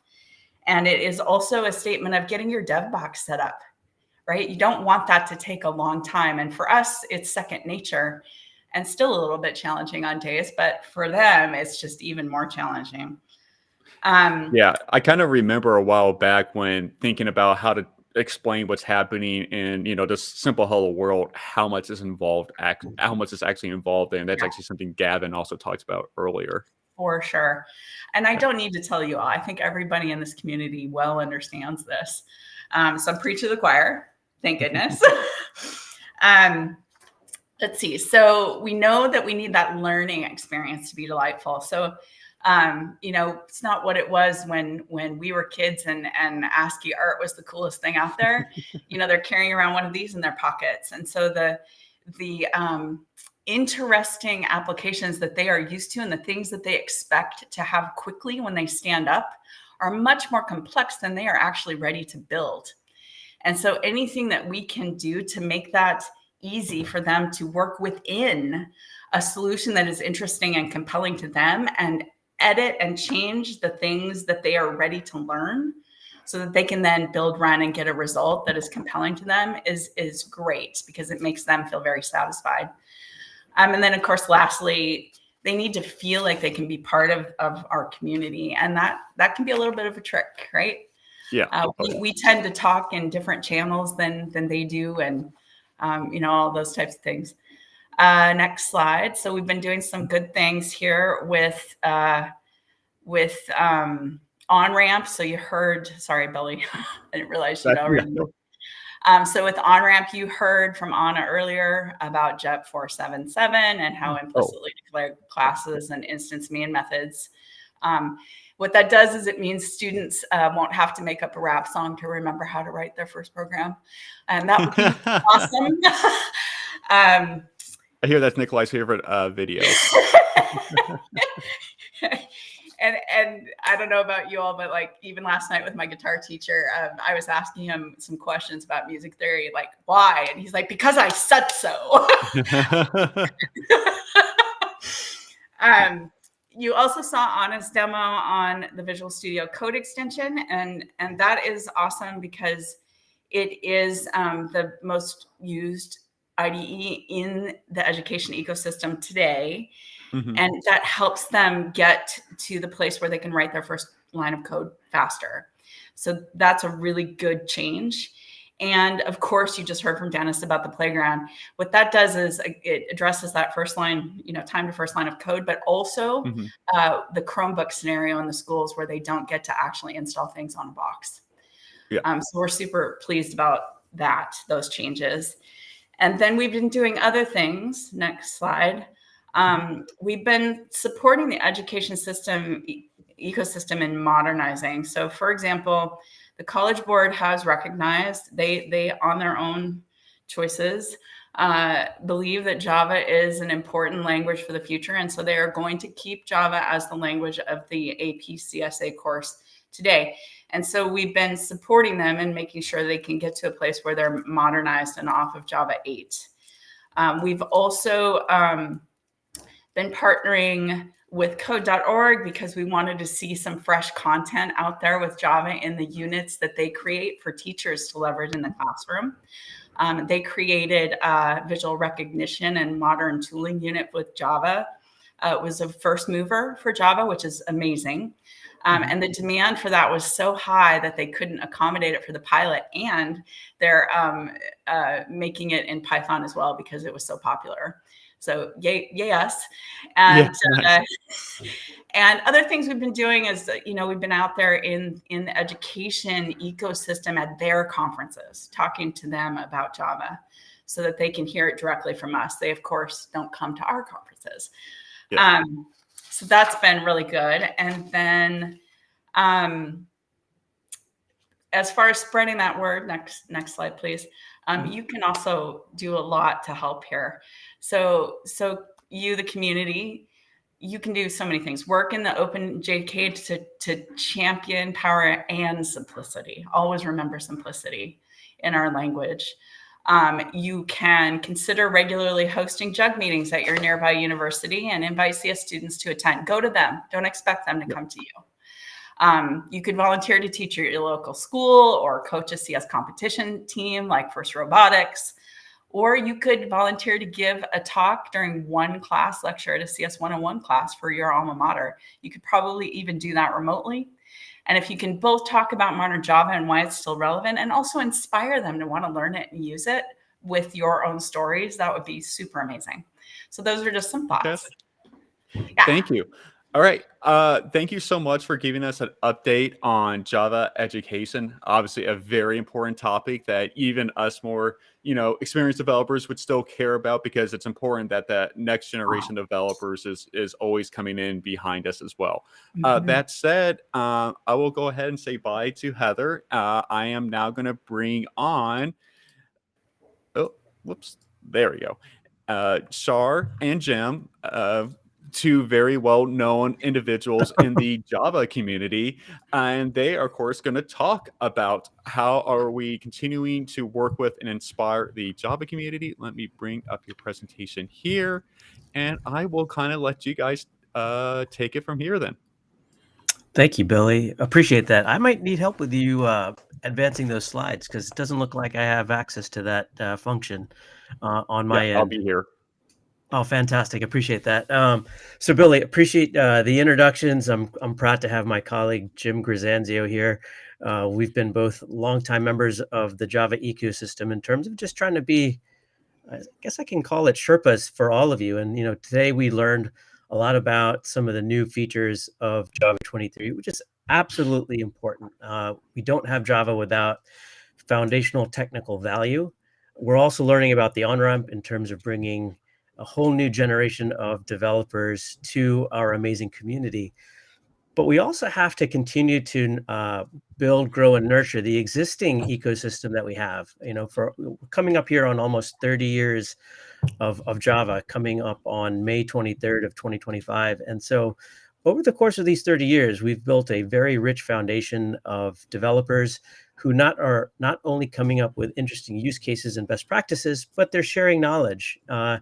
And that's been the heartbeat of why Java has been so successful these past 30 years. It's because of you. It's because of the people that are watching this live stream. It's people that will probably watch this on demand. It's all of the folks that haven't even been able to join today. It's through their work, through your work, which is why Java is so vibrant. And we honor that, we accept that, and it's an important dimension that we bring forward new resources, new channels, new modalities to connect with you so you can share those ideas and best practices.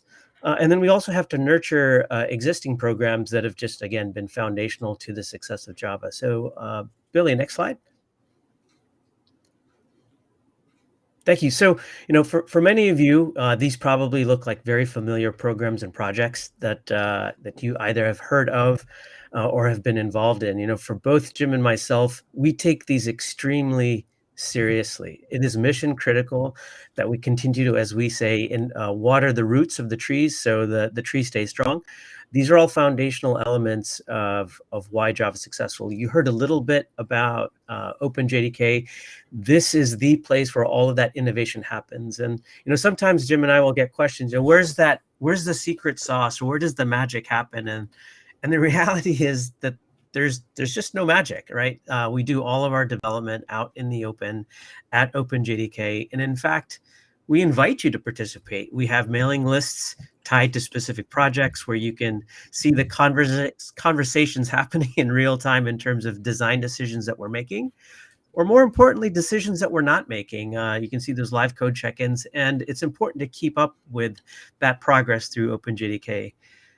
But that center logo right there in terms of Java user groups, that to me is probably the most important element.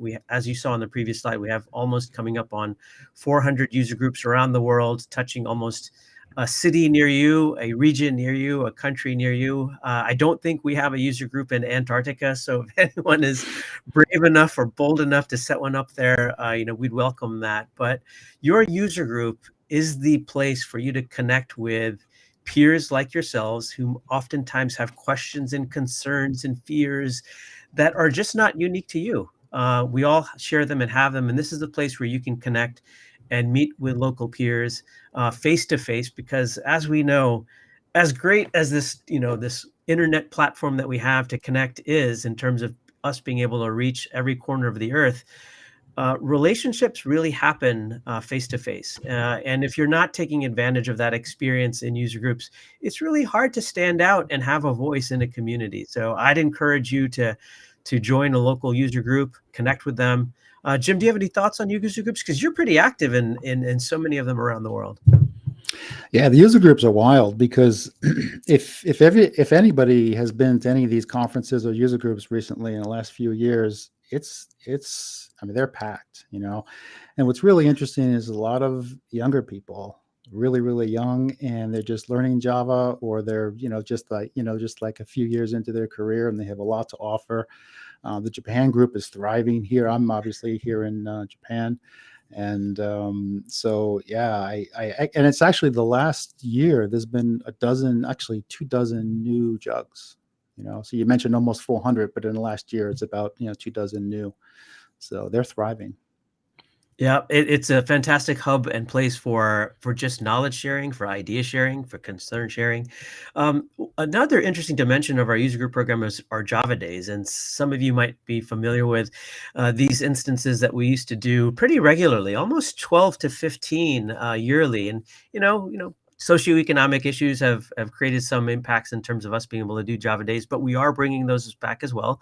If you are a user group leader, we encourage you to reach out to us. We want to publish your user group on our official Java portal, dev.java, but also we want to be able to bring Java Days to you as well. So there is a address right there at the bottom. Please reach out to us, and we want to be able to connect with you. Billy, next slide. One more bit about the user groups, which I find really interesting, particularly in Java, is many of the conferences that we all go to were started by user groups years ago. So sometimes you go to a conference and there's 2,000 people there or something like that, which is insane, or 3,000. I was just in Oslo a couple of weeks ago, for Java Zone. It was over 3,000 people. That was started by user group. Same thing with JFocus. The Japan Java user group here, they have an annual conference with 1,000 people. So user groups are small, but they're also big as well. So I think you're foreshadowing some information on some amazing conferences that we want to highlight. So I love the fact. So with our foundational programs that we need to continue to water and nurture, from that, we can also look at new programs that we can deliver to all of you, because information is knowledge. And the reality is, when you have almost 10 million developers, we all have our preference in terms of how we want to be reached, how we want to connect, how we want to consume information. And it's important upon us as the stewards of Java to have that rich catalog of programs and activities that you can increase your Java knowledge on. And here's just a few of them that I'd like to highlight. First and foremost, near and dear to both Jim and I is Duke's Corner.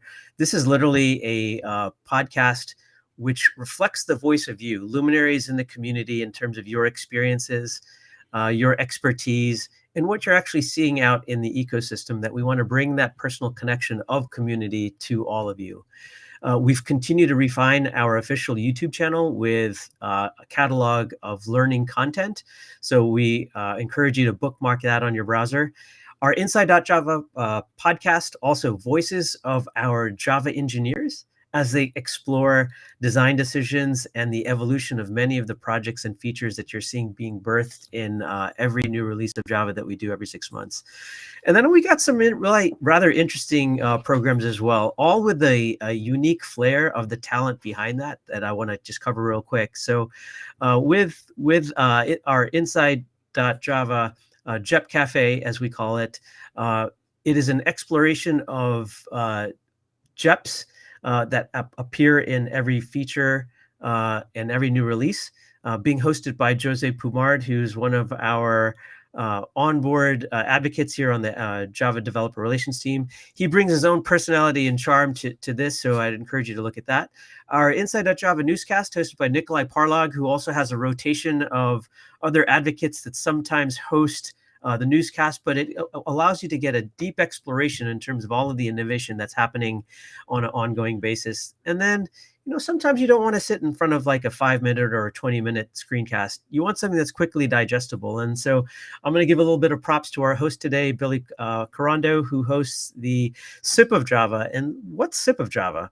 Well, there's so much information and features and innovation that goes into every Java release. And sometimes those don't always rise to the visibility of availability to many of you. And so what Billy tries to do is explore some of those lesser known features, but are just as equally important in terms of you being able to advance your Java knowledge. So I encourage you to take a look at SIP of Java as well. Billy, next slide. Thank you. And as we were talking a little bit earlier, where can you go for all of this information? And so just a few years ago, we launched dev.java. Should be an easy URL for all of you to remember. This is our literally our official one-stop shop for all Java learning and community. You get a catalog of learning content and assets, regardless of your skill set, whether you're just starting out in Java, intermediate or advanced. We have a rich catalog of tutorials there. But this is also the place where we host all of our community information about all of the user groups that are out there. Again, if you're a user group leader or organizer, we want to make sure you're published there. We have our catalog of all of the various Java conferences that are around the world, how to get started with a Java day. But from an informational standpoint, sometimes you want to go deep into specifics in terms of feature advancements. And so we also launched Inside.java. And what's so unique about Inside.java is this is literally what you, the community, wanted. Where can I go to hear from the actual engineers on the Java team in terms of the innovation that they're bringing forward? Whether that's in written form, in an audio form, a screencast form. We have all of our information there tagged by author, tagged by topic, for easy discovery if you just want to stay in the technical lane. And so these are probably two unique URLs that you want to have bookmarked on your browser of choice at the ready anytime you need information. Next slide, Billy. Now, it's great that we have great engineers and advocates on our team that's always publishing information. But, as Jim and I kind of started, the importance of Java is the community, and we need to reflect that. We need to reflect that in information that we send out, information that we host, information that we post. And on dev.java, you now can start contributing technical content that will go through a pretty good scrutiny in terms of making sure it meets our litmus test. But we want to make sure all of the knowledge that you as Java experts is also available to the broader ecosystem as well. And you see some of the, and I'm sure many of you who are watching recognize some of the authors that we have here: Venkat Subramaniam, Gene Boyarsky, who also publishes information in terms of our Java certification program, Heinz Kabutz, who, by the way, puts on a fantastic unconference in Crete. If any of you can get a chance to go to Crete for JCrete, I welcome you to go and attend that event. And Kai Horstman, who also publishes a fundamentals Java book as well on core programming. We would love for you to contribute. Please visit dev.java and you can learn a little bit more about how your content can appear on our portals. We also talked about the playground. We heard Dennis talk about this a little bit earlier.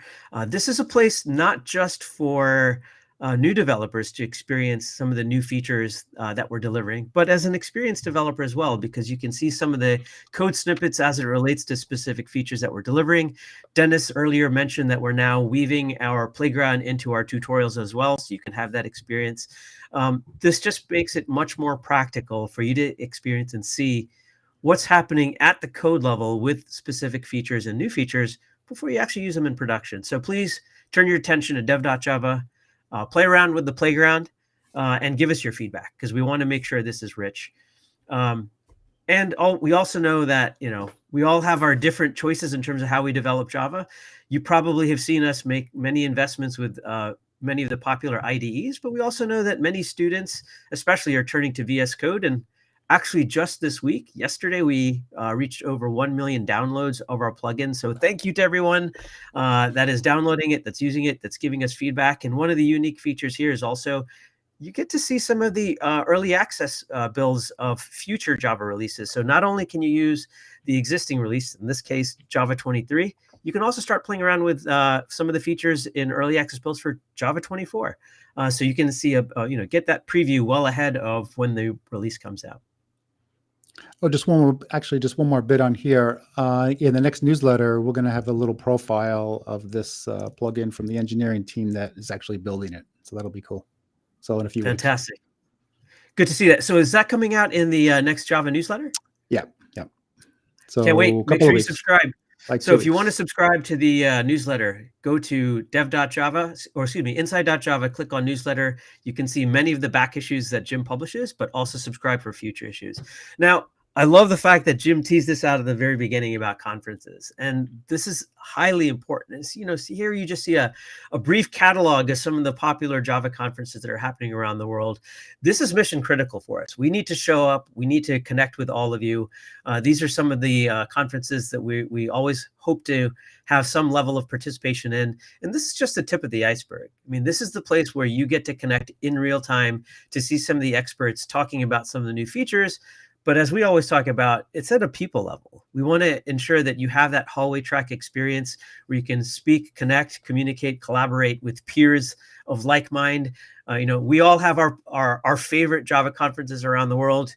You see many of them listed here, whether it's DevNexus that's coming up next year, JFAL that's just around the corner in November, JCon, which is establishing its presence not just in Germany, but bringing in a catalog of talented experts and speakers internationally. JFocus that happens in Sweden, but is also represented a large population of talent from around the world. You, Jim, was just at Java Zone in Oslo. Maybe there's some specific conferences here that you want to highlight. Oh, geez, well, the Japan Java 1 JFocus was actually one of my favorites. I've been to DevNexus as well, which was really cool. I find the European conferences, JFocus and Java Zone, really interesting because I have much more experience in Asia. I've been to China 30 times. I've been to India about 15 times. I've been all over Asia, but only really a few times in Europe. And there's a lot of diversity in Europe, and I just find it, and obviously a lot of activity, So I find it really, really interesting. And each conference has their own personality. None of these are cookie cutter. You go to a conference like JFall or JCon or whatever, and it's got the personality of the community. They're special, and it's not only in the events and stuff. That's not only in the speakers, but there's a certain vibe. There's a certain feel. And I really, really like that because that's what makes the community hold together. That's the glue, basically, that holds everyone together, is that feeling of there's something special here. That's for sure. And, coming up just at the start of the top of the month in October, you can start registering for DevOps UK as well. So, I keep hearing great things about so many of these conferences. We've been to many. Our Java developer relations team tries to attend as many as possible as well. We try to send speakers as well, sometimes sponsor. But for you as developers, the in-person experience is important. So there is probably a Java conference in your region, in your vicinity, in your city, in your state, in your country, somewhere close by. And if you need information, please turn to dev.java, click on that community tab, and you can see the collection of all of the various Java conferences that are happening around the world. And Jim actually just mentioned an important one. So if we can go to the next slide. Java 1. It is coming back. Absolutely. This is a statement of our investments in the Java ecosystem. Java 1 is foundational to all of our community outreach efforts. And so we here on the Java Developer Relations team are proud to say that Java 1 is coming back. It will be in March of 2025. The call for papers is open, so please turn your attention to java1.com. Get your submissions in. We'd like to start publishing some of that content in the December timeframe, but we'd love to see many of you come out to Java 1 because this is really the glue that keeps us all together in a in-person experience. So please submit. Please attend. Hopefully your companies will also turn out and show up, as they say, and it'll give you a chance to also meet many of the experts on the Java engineering team, as well as many of the members of our Java developer relations team as well. And with that, it's important that you have access to many of the resources that we talked about today. Please maybe take a screenshot of this, bookmark them on your browser, follow us on social. We are voracious on Twitter, or is it X, or I'm not sure what to call it these days, but follow @Java for general updates across the entire portfolio. For specific technical updates on projects, you can turn to @OpenJDK. We're also starting to personally, many of us on the developer relations team are also publishing and participating in other social platforms as well. So while we're officially on X and Twitter, you'll see many of us on Mastodon, on Blue Sky, on Threads, on Instagram. Yeah, I actually joined Instagram not that long ago.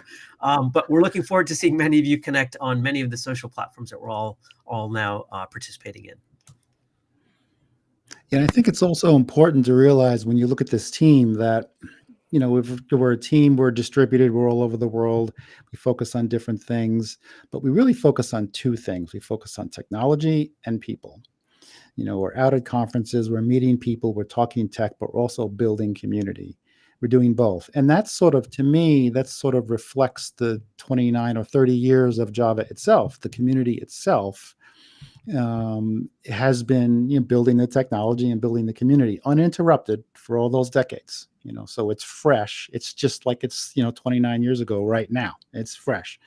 And so we're doing two things simultaneously, and everyone on this team actually is doing that. Even the engineers, they're building community by going out and doing presentations and engaging on the technology itself and having technical sessions. And we're doing that more as well with the community itself in terms of running user groups and Java champions and these kinds of things. So yeah, we do it all. This team really reflects, I think, the whole history of Java. Actually, really, really well.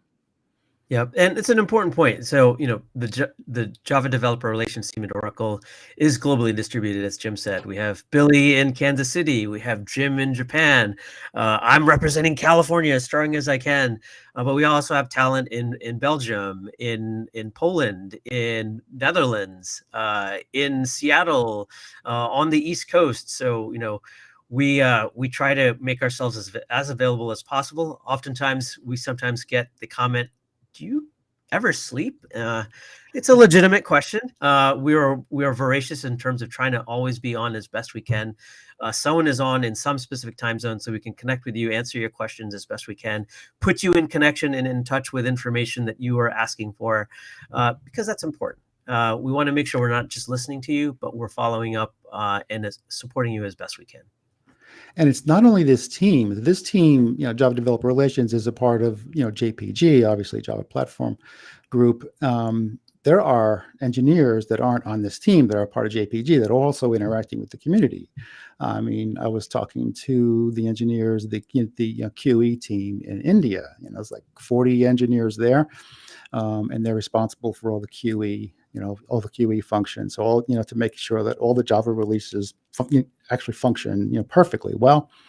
But they're not only internally focused. They go out into the community. They interact with the Bangalore Java user group, and that's huge, right? That's an engineering team going out managing meetings and stuff, and they're doing developer relations, but they're not on the DevRel team. So that is distributed throughout JPG. Well, and just think about this. It's all about that amplifying effect. We're a lean and nimble team. We then grow in terms of bringing our engineers to bear in specific situations, but the ecosystem at large is a reflection of all of us. And so we're just trying to have that multiplier effect as best we can, because all of you who are watching, who might watch the replay, we consider you all part of our team as well. And that's why we take this role in terms of Java community, Java ecosystem engagement and stewardship so seriously. So with that, Billy, maybe we want to turn it back to you. Yeah, absolutely. Thank you so much for covering the community, because, as many as the engineers and us there is here at Oracle, and all of our partners are part of JPG and the Open JDK environment. In truth, we're just a tiny grain of sand out there among the about 10 million so odd Java developers out there. And so, Java won't keep going forward without all the people out there in the community. But yeah, with that said, thank you for covering that. And I will kind of let you guys go as I bring in my other team members as we continue on with the JDK. Take care. Live. Be good. Bye. Oh boy. Nicolai. Hi, Billy. What is it? Hey, actually, you know what? Sorry, you got to go. Just wasn't that bad, huh? Yeah, that bad of an entrance. So yeah, that was great. Like, that was a great section, all of that community stuff. Are you ready to go take it back to some technology? Is that okay? So you probably gotta leave, right? I think it's time to get back to the technical side of it all. And I think I don't want to demand too much from you, though. So. I see what it said. Okay, I will finally hand it off back to you guys over in Belgium. Yeah, thank you. Right, thank you very much. So we're still in Belgium again, different background though, so it's not that boring. We're now going to turn to something that is more in the future of Java, and specifically we're going to turn to something that is very close in the future. It's like, I don't know, maybe like an hour or something away, because I'm here with Alina and Fabio, so that we can have a little preview of what they're going to stream. When exactly is that stream going to start, Alina? So 6:30 Central European Time, 1 hour, 20 minutes from now. Okay, cool. So I'll leave it to you so you can have a little preview and have fun. Thank you, Nicolai. So hi, everyone. My name is Alina, and we are here to give you an update from the GraalVM team. And here with me is also Fabio. Hi, Fabio. Hey, Alina. My name is Fabio Niephaus. I'm a researcher on the GraalVM team at Oracle Labs, and I'm super excited about this new GraalVM release. Me too. So let's see what's in. Let's start with GraalVM for JDK 23. So today, as always, we are releasing GraalVM for the new JDK release. On the same day as you have new Java release, you also have a new GraalVM release. So you can have access to all the latest and greatest features from both projects in one place. So right now you can go ahead and download and try GraalVM for your Java applications. If you will go with executing on GraalVM as a JDK, the migration is very easy, just like you would move to any other JDK, and you get additional performance optimizations from the very cool, highly optimizing Graal JIT compiler. So that is very easy, and we encourage you to try it out right now. But we have way more another cool updates from the native image side that we want to share with you in this stream. So let me get our release blog post so we can show you what we've been working on. Okay, so here is our release blog post that you can also access on media and see what you can see in our release. But also, as we said, in an hour from now, we are going with the GraalVM release stream, so you can also join and listen to us there. And going to the native image updates, one update that we want to share with you is where we are on the performance side of things. As always, we are tracking many benchmarks, making sure that we can give you the best possible performance on native image. And here in this benchmark, where you can see this is a Spring Pet Cleaning application running this time on Alina? ARM. Yeah. I actually can't see that well. Can you zoom in a bit? Yeah, absolutely. Sorry. No worries. Okay, wrong window. Let me zoom in this one. There we go. Is this better? Cool, thanks. Thanks for the heads up.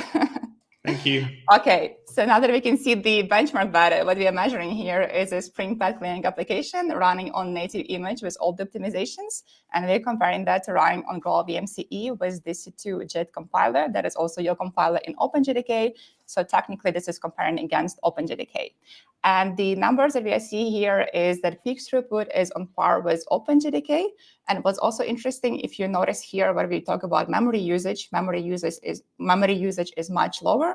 And this means that if you're talking about throughput per memory, so how much valuable work you can get done per resources that you have available to you, native image gives you a way better efficiency for the resources that you have at hand.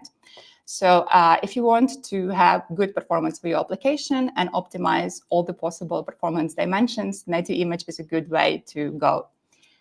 So let's talk about other updates in this release. Again, on the native image side of things, and I know that many people will be excited about this one because we had many conversations with our community about this one. In this release, we are introducing new compacted GC, and this applies to both Oracle GraalVM and GraalVM Community Edition. So now you have a new GC option that's intended to reduce the max memory usage of your application.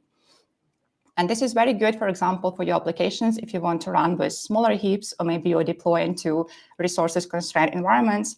But also this could be helpful overall if you want to make sure that your max RSS never goes too high. And another cool thing here is that there is no performance penalty to pay. You still get good peak performance, but memory usage, especially the max RSS, will be potentially reduced. And as an example here, we are looking at the Scrabble benchmark where memory went down by 20% by using this GC. So we think this will be very cool and highly requested and anticipated by our community. So let us know in the comments, what do you think? And I want to point out real quick that this is an additional GC option, both in the community edition of GraalVM and Oracle GraalVM. Of course, if you want to use G1 for even better latency and throughput, you can use Oracle GraalVM that provides that. But it's really cool to see a new garbage collection option landing in both GraalVM distributions. Absolutely. Thank you, Fabio. And continuing with the optimizations topic. So as you might know, native image offers you many ways to optimize and many things to optimize for. You can optimize for the best peak throughput. If you want, you can optimize for quicker builds as you are still developing your application. And then in this release, we are also introducing the -OS flag that optimizes for size. So if you want to have smaller executables, you could have also done this before, but now there is an option in native image itself that lets you do this out of the box. This is super handy for applications where the size really matters, right? Like command line tools, for example, where you really want to get really small binaries, but you don't really care about peak performance that much because it's a command line tool. It doesn't matter if it runs, 100 milliseconds or 150 milliseconds. Exactly. And as an example, I want to show you the impact that it has on a Spring Boot application. So here's my Spring app, and you can see this is a regular Spring app that exposes an endpoint. And I already have it compiled in different configurations. So this one demo is like vanilla out of the box native image with default settings.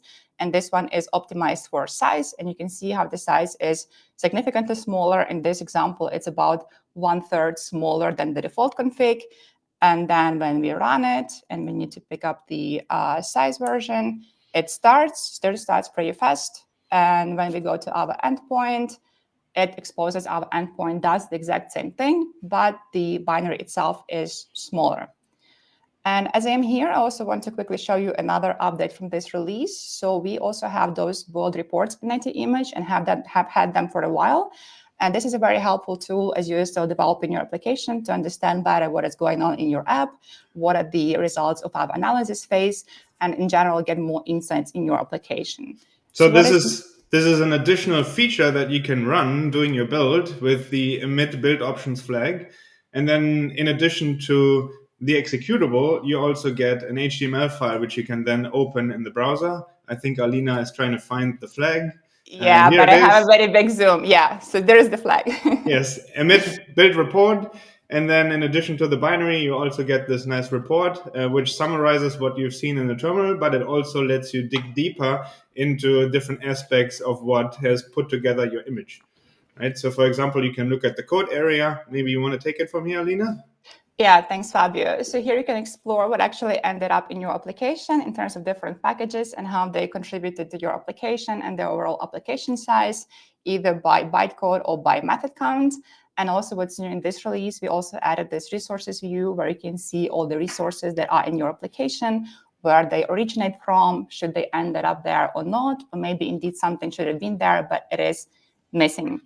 And one more thing that I included in my build is SBOM. And for SBOM, you can explore it either here or even previously, you could have had it embedded in your native executable. But also what's new in this release, you can also put it on your class path and then expose and pick it up from external tools. So if you join our GraalVM release stream, we will show another demo of how you can make this SBOM visible to Spring Actuator or use it with third-party tools. So join our stream for more cool demos. And the last thing that I want to add from my side, you can read more in our blog post, but one specific update that I want to mention is native Kafka. So if you're using Kafka, now they also have built-in support for native image and native image compilation.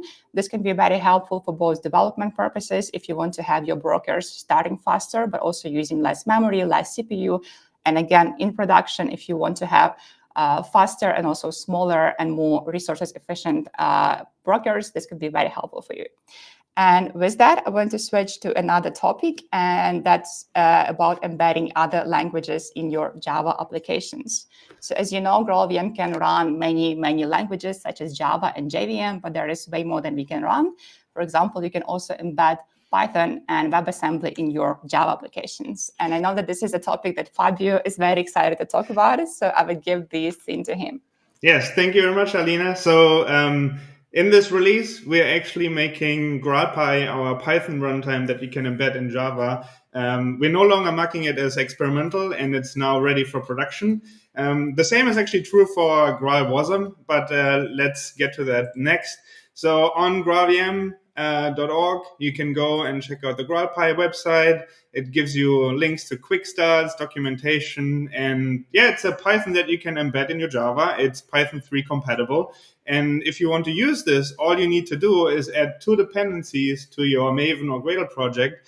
And then you can program against our context API, which allows you to then call into Python. Of course, if you want to do more, like install Python packages, there's additional work that needs to be done, but fortunately we have you covered. All you need to do is add another Maven or Gradle plugin to your configuration, and then you can say, I want to install a certain Python package in addition to the Python standard library and make that accessible in your application. So I have set up a little demo application. I'm using a Python package called Beta Sentiment. It's a sentiment analysis tool. And this is actually a Micronaut app running on the JVM.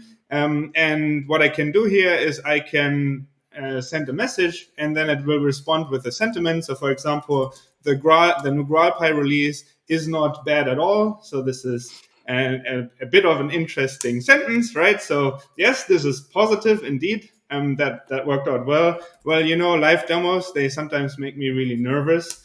And yes, it's also detecting that quite well. And how about, well, you shouldn't forget to smile or to smile like an emoji. And it's even getting emojis, right? And this is a really simple application. So let me just quickly dive into the code, what the code looks like. So what we have is this endpoint that serves the index HTML.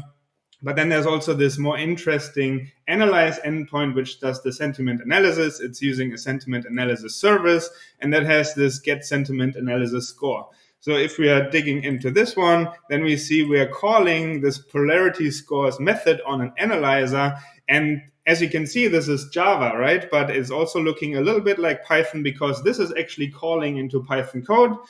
So what I've done here is I've created this sentiment intensity analyzer object and evaluate that in our context API within GraalPy. And then I say I want this Python object as this Java interface. And from there on, I can actually program against Java interfaces as you normally would. What's actually really nice in IntelliJ is they have these language injections, so I can even like write proper Python code in here and get auto-completion, all these cool things just by adding language equals Python. So that's all I really need to do to make this demo work.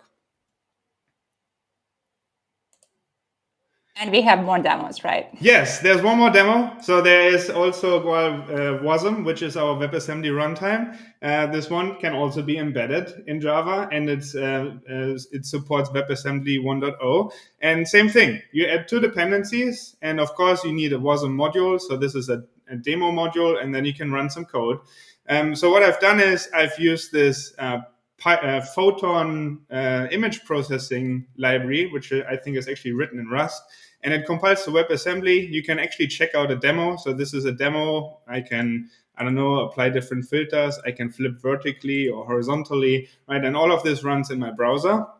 But I can also, and that's what I've done here, create a Spring application or a Micronaut application. By the way, this is actually running on native image. So by default, I get like the normal picture, but I can also like switch to a different filter. For example, apply the grayscale filter, or what we just seen is flip the image, right? And all of this runs in WebAssembly, JavaScript within my Java Spring Boot application. And if you want to learn how this works under the hood, we are actually inviting you again to our GraalVM stream, which is coming up very soon after the Java release stream. Thank you, Fabio. And maybe we can show, where people can actually get GraalVM, all the downloads, all the release notes. So you can get those from GraalVM.org. Yes, you can get those here. And on YouTube, you'll also find the release stream, which is coming up at 6:30 p.m. CET. And I see Nicolai is here. So I think we're perfectly on time. Yes, you are. You've done really, really well. You know what? Actually, we have a little bit of time left, surprisingly. So look, there was one question in chat. So the question was, how does it, and that was about the Python embedded process, how does it compare to simply invoking a Java lang process? Is there any analysis or comparison for that? And you have like a 1-minute answer. And Java, what? Invoke how what? Does it compare? How does embedding the Python process in Java compare to just invoking a Java lang process, just like using the Java process API to just launch a new operating system? Yes. Well, and launch Python that way. Yeah, if you're doing it that way, then you're running with the standard CPython interpreter, and then you're doing inter-process communication, right? So you're starting up multiple processes at the same time, and that's not what's happening here, right? What's happening here is that Python runs within the same process, and then that way, calling between Java and Python is actually super efficient. Right, when you have to deal with different processes, then you need to synchronize data, you need to copy data back and forth, and it's really complicated to exchange complex data structures, right? But by using GraalPy, you can actually get this much more efficient and easier to use on the JVM. So you don't need your CPython, you can just embed dependencies as we've shown, and also we have demos for this on GitHub. So this is not CPython, this is our own GraalPy. Yes. Okay. Wow, cool. Thank you very much. Again, I'm not sure I heard, do you do a live stream after this? I'm not sure whether I noticed. Did you say anything there? So there's another one in about an hour. Be there. In an hour from now, see you there. Yeah. Thank you so much for having us. Thank you, Nicolai. Bye-bye. Sure, bye. Where's the buttons? There's the buttons. There we go. Cool. So that was that. The interesting thing is that we just talked a lot about Graal, but Graal, the whole project, is more than just, for example, native image. And in passing, I think Alina also mentioned Graal JIT, the just-in-time compiler that is written in Java. And it can have better performance than C2. It depends on the workload, but there have been some very promising benchmarks. Oracle's NetSuite, for example, has seen some improvements between 5 and 15%. And OCI has at least partially migrated to Graal native image. And the OCI monitoring service, for example, saw about 5% improvement in CPU utilization. And so that's promising, right? And if you want to try, you absolutely can. So unlike with GCs, there is no hard and fast rule, though. I can tell you pretty much off the cuff when ZGC is preferable to parallel GC. You will still have to try yourself. But there's some rough rules when you want to try which, right? That's not the case here. So the ideal thing is that if you do care about performance and you have a performance benchmark set up, you would want to maybe try Graal JIT. And this is becoming easier and supposed to become even easier in the future. So Project Galahad, which is an Open JDK project, explores whether Graal JIT can be moved into Open JDK. And as a preparatory work, it is now available in Oracle JDK 23. So not yet in Open JDK. And again, not sure whether that's going to happen, but it's available in Oracle JDK 23. So if you download that, then you can just flip a switch. You need to unlock an experimental VM option because the integration into the JDK is still experimental. But the Graal JIT itself is established and it's fully commercially supported. So you can try that, and all Graal JIT command line options work as well. So yeah, if you unlock experimental VM options, and then you can say use Graal JIT, and there you go, you can give it a try and see how that works. Remember that Oracle JDK is free to use thanks to the NFTC license. And if you want to use the rest of the Graal technologies, then the Oracle GraalVM is there for you. OK, now we have that part behind us. We now want to talk about two topics that will be interesting for the future of Java. And the first one is the class file API. And we promised you that Brian would be here, but Brian is kind of busy. And just between us, I think we can all agree that if Brian keeps working on Valhalla, that's better than him hanging out on stream. But I did catch him in between other meetings. And so we recorded the conversation that I'm going to show you now. So let's go to that. Have fun. It's about 15 minutes with me and mainly Brian talking about the class file API. And I'll see you live back after that. Hi, Brian. Nice to have you on. Let's get going right away. So we want to talk about the class file API. Mm-hmm. What is that about? Yeah, so the class file API is a API for generating, parsing, and transforming class files, which I guess is not a very helpful answer if you don't know what a class file is. So class file is the intermediate format for code that's accepted by the Java virtual machine. So we write our code using Java source code and our IDE. We run a Java compiler, or our IDE or build tool runs it for us, and it produces class files. And most Java developers never look at what's in a class file in their entire career. And then the JVM ingests the class files. And when program starts up, it starts out interpreting and then eventually compiles it to native. So the class file is the form of the program the form of your program that the JVM accepts. Okay, so but if you said that most developers, me included, actually don't usually touch on that, then that API is not meant for everybody's consumption, I assume? Yeah, that's right. So most Java developers are not in the business of building tools like compilers and debuggers and other such programming tools. And so most Java developers are not going to read the JVM specification chapter 4, where the class file format is designed, or use libraries or tools for analyzing or editing class files. But if you are a tooling engineer or performance engineer or building frameworks, a lot of frameworks do class file transformation on the fly to inject code and things like that. So there are people who are doing lower level stuff are often very interested in either analyzing or modifying class files on the fly. Yeah, I have to admit, in my nightly readings of the JVM spec, I usually skip chapter 4. That is true. But the things you mentioned, they are already done, right? Like those frameworks and clearly the compiler itself. So there is already APIs. I think that's what Asm is doing out there. And I hear you're pretty busy with Ember and Valhalla. So why did you make time for this, right? If there's already a solution out there, why not just use that? Why not let the ecosystem keep using that, or maybe standardize that as part of the JDK or something? Yeah, and in fact, it's even more than that, because there's probably at least 10, if not more, libraries out there for parsing, generating, analyzing, transforming class files. And so it is a very fair question of why did we need another? Is this just like that XKCD comic, right? Yeah. And the reason the reason we were motivated to do this was twofold. One was that we are at a period in history where the class file format is evolving rapidly. 20 years ago, the class file format was very stable. Often, in most versions of Java, the only change was to bump the version number, and everything else stayed the same. But as Java has been evolving more rapidly, in recent years, almost every version of Java has some change to the class file format, and that means maintainers of class file libraries have had to do a lot more work to keep up.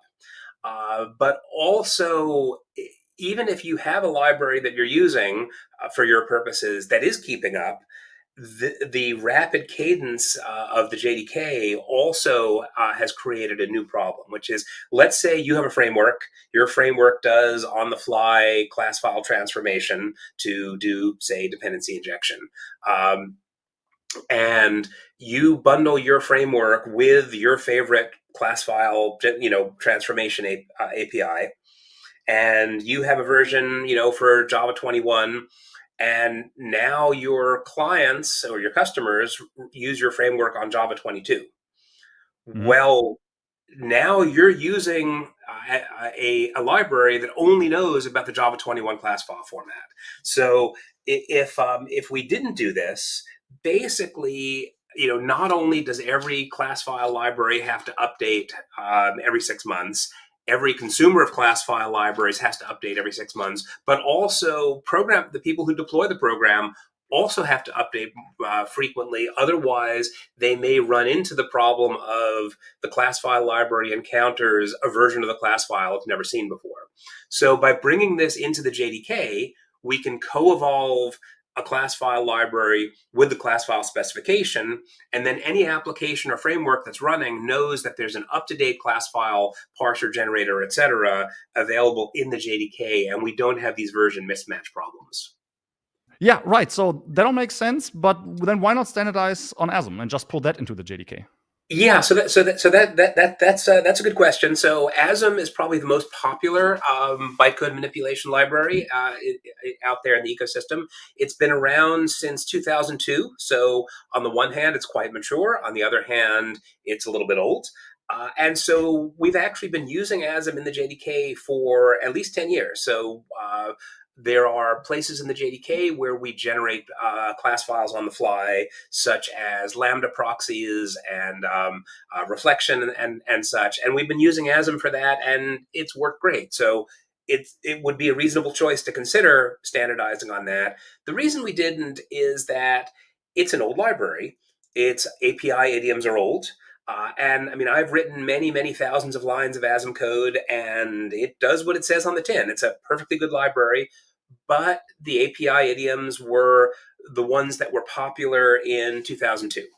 And the language has evolved, dramatically since then. We have records, we have lambdas, we have pattern matching, and it became possible to design a much more modern API. And additionally, ASM is hard to extend because it was never really designed to be tracking a moving specification. At the time it was written, the specification was very stable, hardly changed at all. And so we wanted to design something that was not just good for Java 23, but something that was easy to keep up every time we added a new class file attribute or access flag or constant pool form, etc. Okay, yeah, that makes sense, and I can kind of see how that plays out. But then again, so for me as a user of that API, or me as a meta user who uses some dependency that uses that API, so the API is always up to date. But if you do change the bytecode and you add certain constructs, then the API would at some point spit out a construct that the library that I'm using doesn't know. So maybe I should make myself clearer. So if I use some framework that was written for the new class file API, let's say on JDK 25. And then JDK 26 comes out with the new class file API, so that all works great together. But if I then run my project on JDK 26 now, then the framework I'm using might still expect only to see JDK 25 constructs. It might encounter in the new API constructs that are now new to it. How would that work? Like, does that work for all use cases? I can't imagine it would work for all use cases, at least. No, you're right. There are going to be cases where you're going to encounter things that you don't know what to deal with in new class files. But I think the problem is much smaller with the JDK class file API than it was with previous previous class file APIs. In part because most of the time when you're reading a class file, as a tool or a framework or what have you, you're not looking at every bit of the class file. You're scanning it for what are the names of the classes and what are their superclasses, or what are the names of the methods, or et cetera. And that part of the class file format is likely to be extremely stable. If we add an attribute that you don't understand, well, the class file format was always meant to be extensible. And if you encounter an attribute you don't understand, you just skip over it. And so a lot of clients will only be looking for the bits in the class file that they're interested in because they're trying to build a dependency graph, or inject a few bytecodes at the beginning or end of a method. And most of the changes that we've seen in the last 5 to 10 years, and we anticipate it'll be the same going forward, would not affect most clients who are doing that. So it depends how deeply you're analyzing the class file. If you're a compiler, if you're an IDE that wants to analyze a control flow and all of that, you probably do want to be more careful to stay up to date. But I think it'll be much less of a problem than it's been in the past.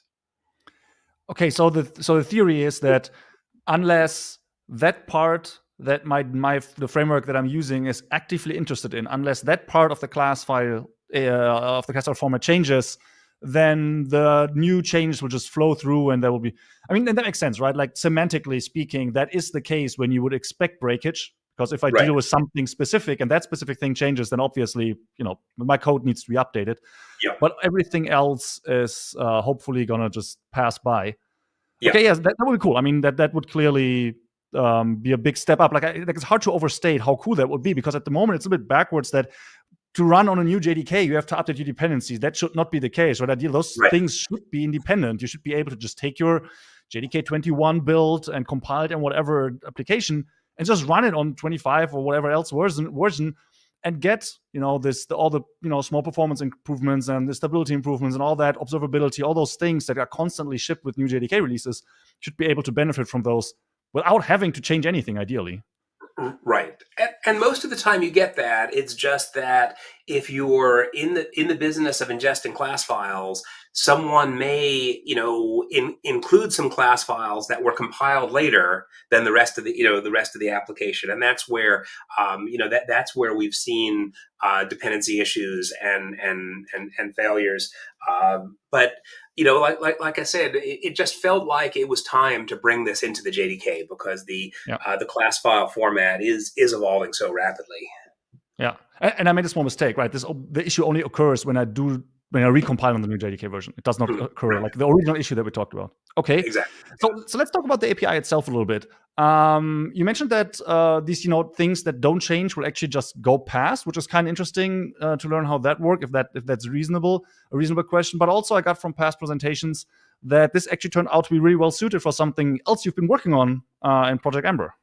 Yeah. So the language doesn't evolve in a vacuum, right? We've been adding features to the language like, records and pattern matching for a reason. And the reason is they make. But you want to write this API? Sorry. Well, the reason is they make modeling data easier, and many computational problems are data modeling problems, and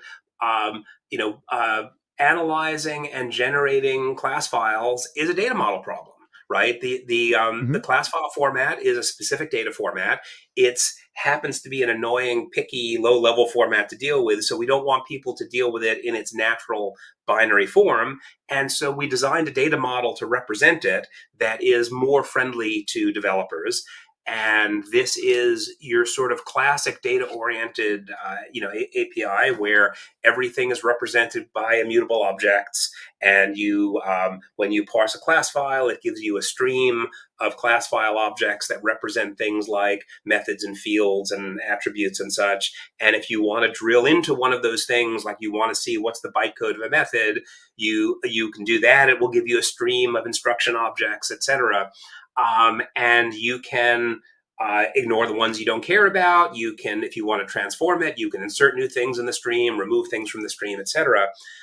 And so we've turned what was this sort of low-level, bit-bangy kind of activity into a much more normal, boring, interacting with with an immutable data model kind of problem. And we got a lot of inspiration from past past class file APIs like ASM, and we kind of reinterpreted them in the language that we have now to make for what I think is a very pleasant programming experience. Yeah, I'm guessing that the big flag that pointed towards this could be more feasible for this data-oriented approach is that, at least when I talk about data-oriented programming, I basically say this is like the visitor pattern, but not terrible. And ASM is heavily visitor pattern, right? That's basically the core. Yeah. Okay. Yeah, exactly. So that sounds very cool. Like in the case that I were somebody who didn't know, who wants to interact with this API directly, where can I learn more? And also, what's the current state of it? Like, where are we in the JDK 23 timeframe? Because that's going to be released as of time recording soon. Or now if you're watching the stream. And what's the next couple releases going to be like? Yeah, so it already previewed in 22, and it's in this second preview in JDK 23. And we've received, one of the reasons we do previews is to get feedback from users. And, fortunately, we've received some excellent feedback from intense users of class files. That have been very helpful in both finding bugs and also identifying use cases that we might have forgotten when we were designing the API. So there have been some small changes, and now we're doing sort of a final API review and polishing pass. With the hope of finalizing the API in 24. No promises, fingers crossed, all of the usual disclaimers. Great, but that also means if somebody finds something lacking in 23, the first time they hear about it is now. They're going to look into it, and there's something lacking. They still have some time to go to their mailing list. And so that's Core Lips mailing list, right? And your feedback there? Okay, great. Thank you very much for being on, Brian, and talking about this. I know you're very busy, so I'll let you get back to polishing Valhalla, which is hopefully what you'll be doing now. And I see you around. Bye. All right. Thanks a lot, Nicolai. Cheers.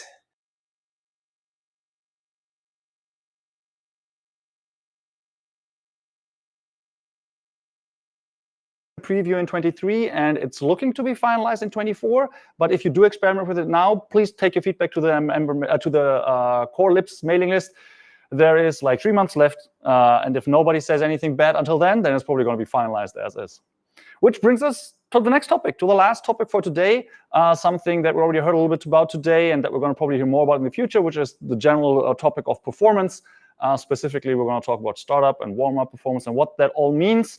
I'm going to talk to nobody else than John Rose, the JVM wizard. Hi, John. Thank you for joining us. Hello. Nice to be here. Yeah. So let's just get into it. Give us like a short summary for. I'm sure most people already heard about Project Leyden, but in case they didn't, give us like a short summary what that is all about. Okay. Leyden was started several years ago to improve some long-standing issues, let's call them technical debt in Java, to improve its startup, its warm-up, and its footprint. And in particular, the problem with Java is the reason it needs this as a special thing is it's a very dynamic language. It's not only dynamic in the sense that objects are dynamically accessed and they're also dynamically linked. APIs are dynamically linked. And that means that dynamic loading happens at runtime. So you might think that it's hopeless to start this thing up fast. It's got to always make a bunch of big decisions on every application at the beginning. And so it's going to take maybe seconds to load your application and get started. And then your dynamic objects can do their dynamic thing like any other language.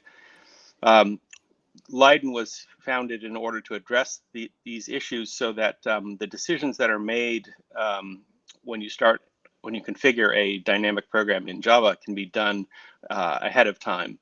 And that's what we've been working on. It's one of those things which is obvious in retrospect, but amazingly, it took us a few years to get around to grappling with the problem fully, but now we are. Okay. I think before we go into this, you already mentioned dynamic, and we already talked about startup and warm-up time. There are a few terms that show up again and again, and maybe it makes sense to lay it out in the beginning. So, for example, what is startup time and what is warm-up time to get started or warmed up in this conversation? You know what I'm saying? Very good. In fact, even dynamic is sometimes misunderstood, but I like to think of dynamic and static as being yin and yang. They coexist. Static is the decisions you've already made. Dynamic is the decisions you're in the process of making. And that interacts directly with the startup process of Java. Startup is what happens until your program is able to do its first unit of useful work. That's all startup.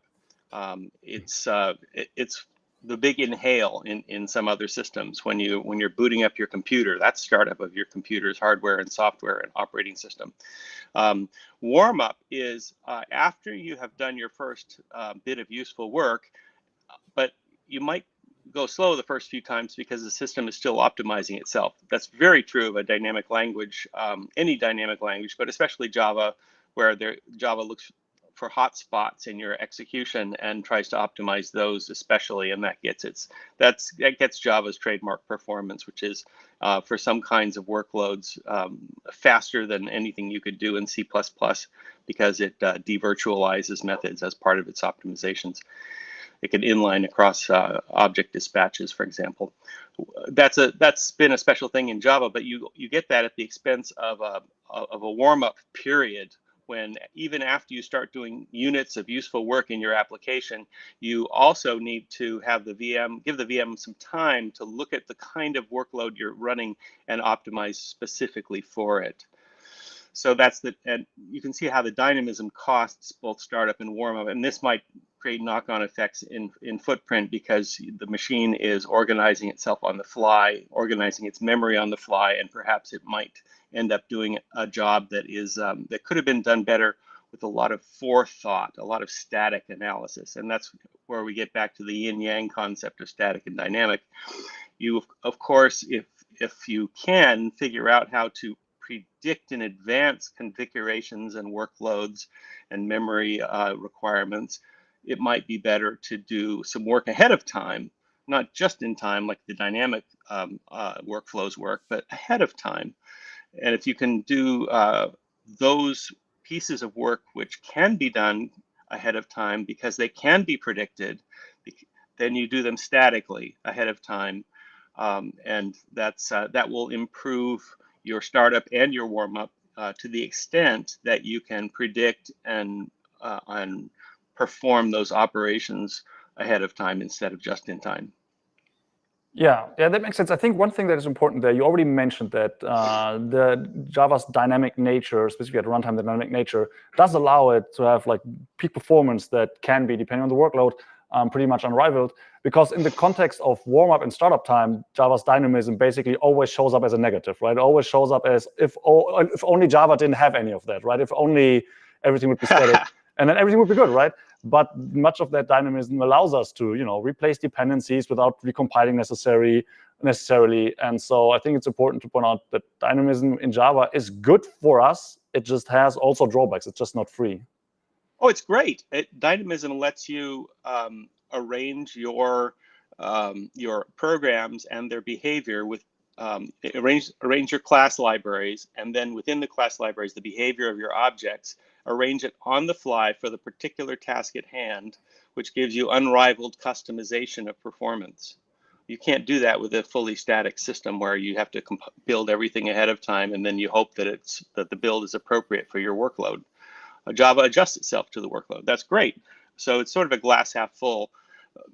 However, if you could have the VM read your mind and say, okay, I know what you're going to do, I'll get it ready for you in advance, that would be nice. But in the real world, a static build step is necessary to tell the system what you're going to do in advance.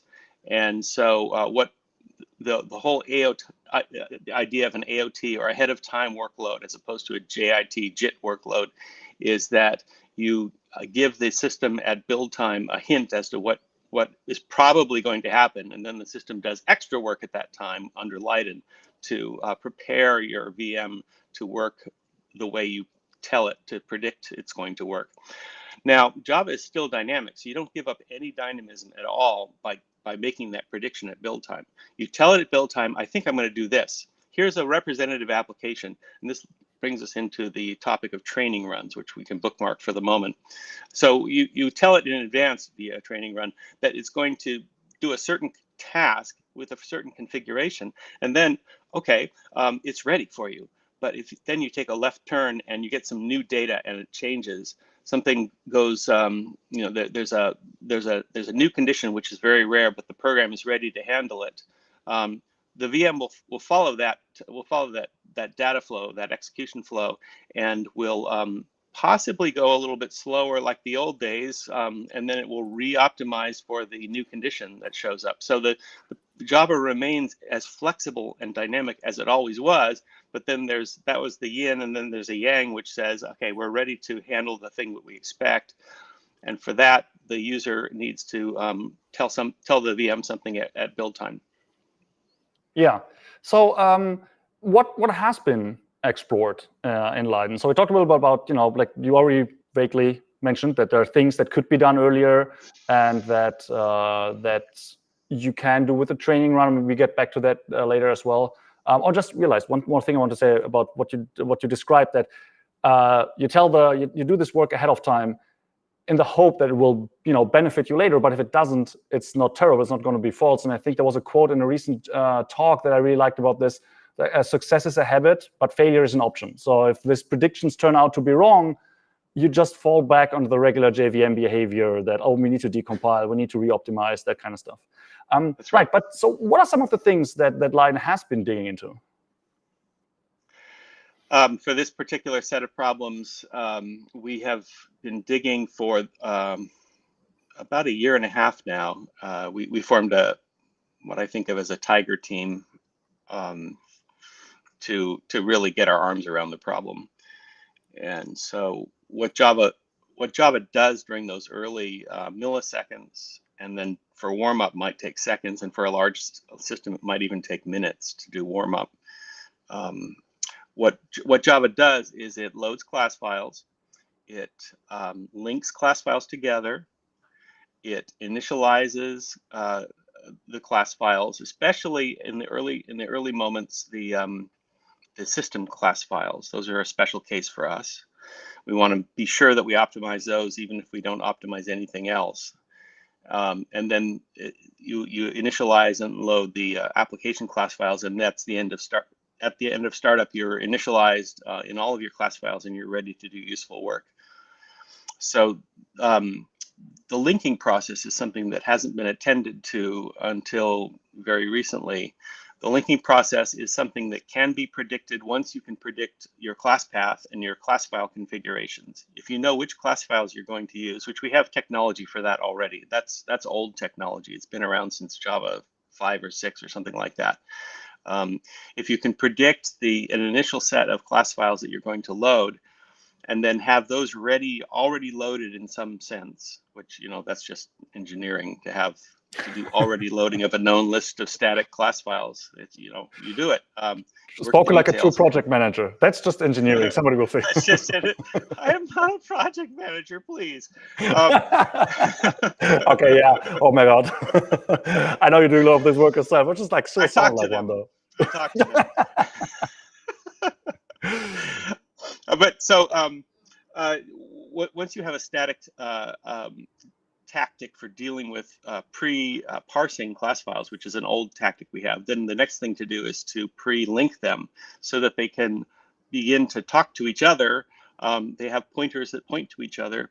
If you think about it, in any language at all, a loaded chunk of code, a compilation unit, has pieces that have to be patched at runtime or at link time to talk to other chunks of code, and those are the API points of the other chunk of the code. That's the way we talk about it. An API point implementationally is just like a machine address that has to be put somewhere in code A so he can look at code B through that pointer. That's the base reality in the hardware. So we arranged that the chunks of code are hardware ready as metadata in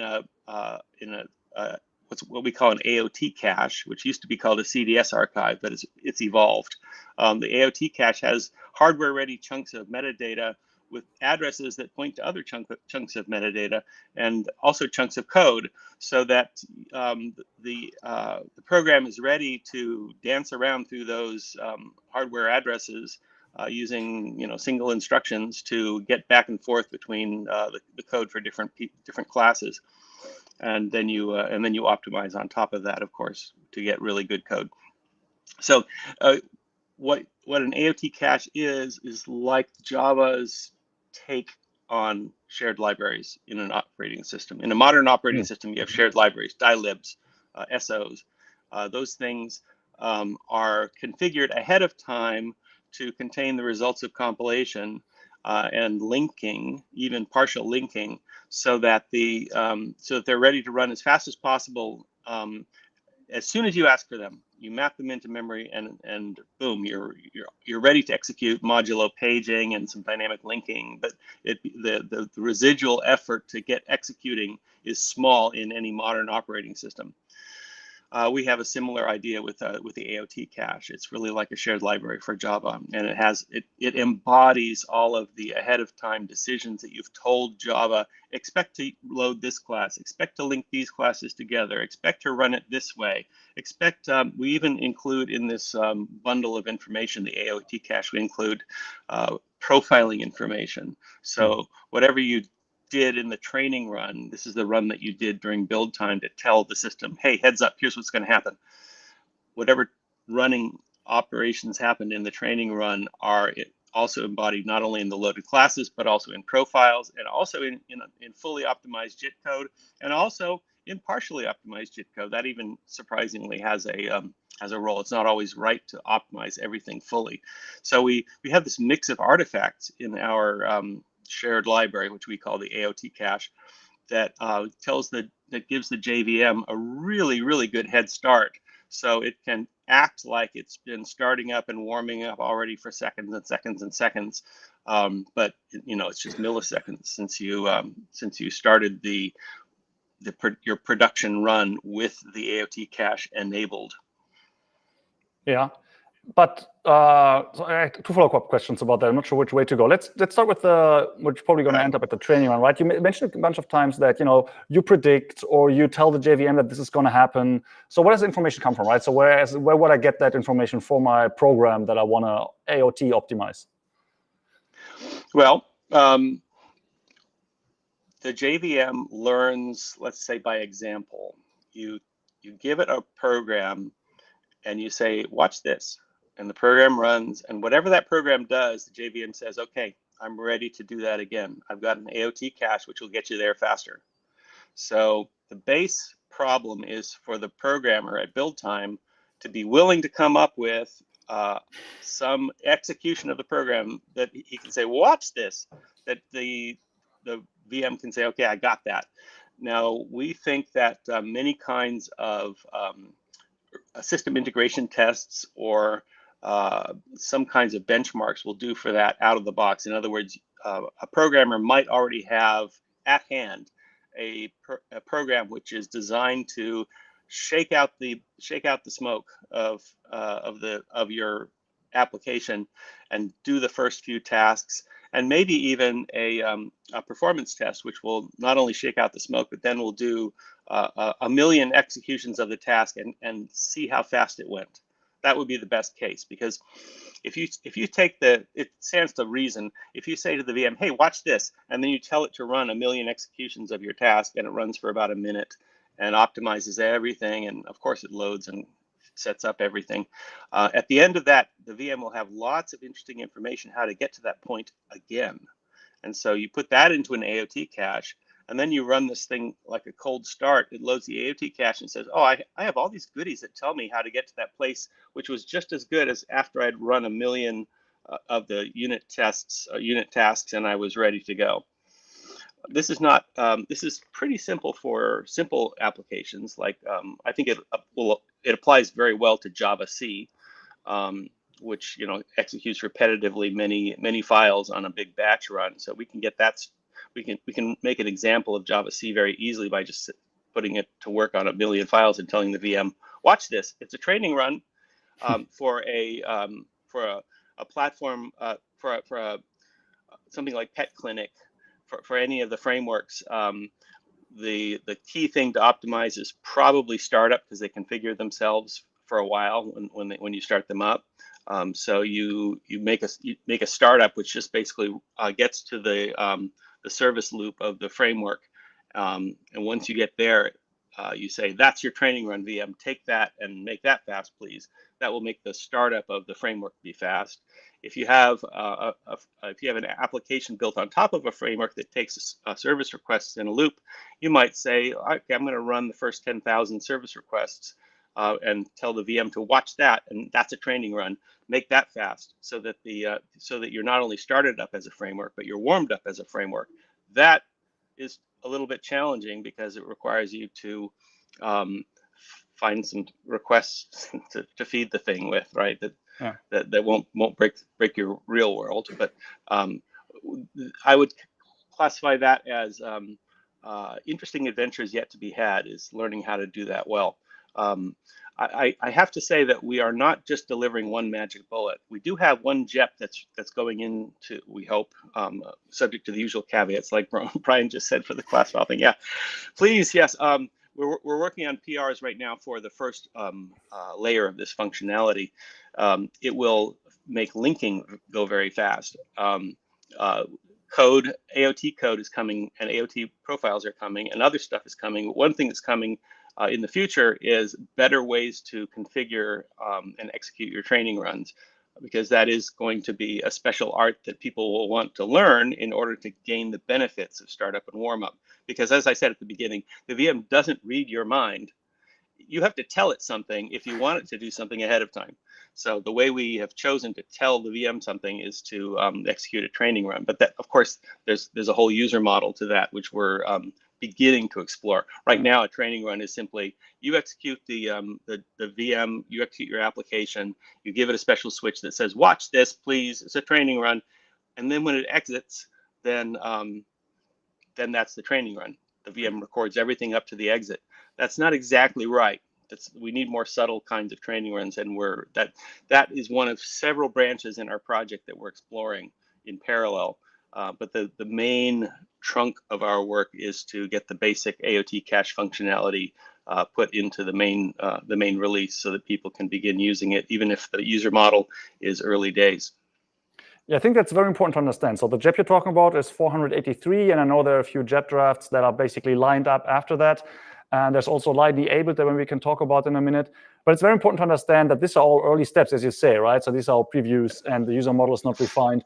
It would not be great to just check this out now and try it out and then realize, oh, this gives me too little and it's too much effort, and then I'm never going to look at it again. So everybody who does experiment with it early should really take to heart that they're experimenting with the first of many steps. So if this is not doing enough for you, or it's too cumbersome for you, give it time, come back a release or two later, try it again. This is maybe a bit of the downside of this 6 months release cadence, where features get in pieces. It's easier to try early version or a partial version, maybe more precisely, and then say, okay, that's not for me, and then back out of it. And Amber basically had something like sealed classes, which on their own are entirely useless. And then the switch would make them really useful. That only finalized a couple versions later. So yeah, if you do experiment with this, keep in mind that there's more to come and more to be had. Okay, I don't like the sound of that entirely useless. See, come on. I mean, sealed types without switching over these types. They help you think. Okay, that's a good point. And I mean, they help you communicate, right? There are many code bases where, even if you get no benefits, it's still the case that you already know there are only 3 implementations of this interface, and being able to express that, even if the compiler can't do anything with those pieces of information yet, for your colleagues is also a benefit. So not entirely useless, but I think you get my point. It's kind of like streams without Lambda. So it's like, okay, cool, but I'm not going to use it. Which did not happen, right? Streams with Lambdas came together because that was like a big release model, and so they had 3 years to come. Well, they took longer, but from 7 to 8, or 3 years in between. I like the way we do it now. I like the way we do it now. Yeah. Definitely, I think it's much better. But it means that sometimes you see a feature that is not yet has its fullest. It has not reached its full form, and so it's easy to maybe mistake that for that's not for me. I want to get back to the other. If you look at the Lambda, if you look at the Leyden project page, you'll see links to all the things we've been talking about, including the early access and Yeah, and we'll put that in chat anytime soon if we didn't already. That there will be the link to the Leyden page and to the Leyden early access build as well. Right. So one thing when Leyden set out officially like 1.5 years ago, I want to say, I made a video in the Austrian mountainside that was fun. About condensers and how Leyden is going to say, okay, look, some performance benefits will come at the cost of some of that dynamism that we discussed earlier. And there will be like basically a coordinated trade-off where you say very explicitly, I'm willing to give this up, and then you get something else in return. And basically what you say, I'm willing to give this up, and then you give the JVM or the compiler or whoever else is involved the freedom to do optimization based on that. But what you just described and what I've been recently reading about, this condensers did not come up again. So far, when I understand you correctly, there's no trade-off. There is no. Do I give anything up to get all that? You would have to look really hard to find anything that you would give up. There's some. You might not be able to use a Java agent to change a class file once you had told a training run, please concentrate on this class file. Is that giving something up? Well, yeah, for some people, but I mean those are just class files that will have to be excluded from the optimization. Okay. So that there will be some very light limitations on super advanced techniques like patching in new Java class files after the old class files have been fully optimized. Although the VM is very good at de-optimizing and re-optimizing. When you patch something in like that, you take a performance hit because of all the dynamism, which is still present. So in practice, people won't run into any limitations like that at all. So one thing you have to do is you also, what happens is, that I'm talking out of both sides of my mouth. If you make a change that is incompatible with your AOT cache in production, it will throw away the AOT cache. Right, that's the failure is an option. No, that's good. Failure is an option. Yeah, that's compatible. Okay, but for me, that's failure. It's like, no, I want to use that AOT cache as much as possible. From the implementation point of view, like, oh, that feels like a lost opportunity. But for the user, that's like, okay, well, it's going a little slower today. I guess I asked it something special. Yeah. When I say failure, by the way, it's important to understand failure means the failure to get optimized performance. It's not like something misbehaves. Everything behaves. It just means we don't get the speed up that we were hoping for. That's the failure. Yeah. And for some people, that's failure. I mean, they might miss a performance window or something. So, but so yeah, there's different. Yeah, we got to be careful with our words here. But basically, it will still run dynamically. And so condensers can be viewed as a potential advanced technique that's still on the drawing board, still being experimented with. What we found in the last year and a half is, to our surprise, the Java virtual machine's existing dynamism is enough to cover plenty of interesting use cases even after you do an AOT cache. In other words, the AOT cache just becomes grist for the dynamic mill of the Java virtual machine.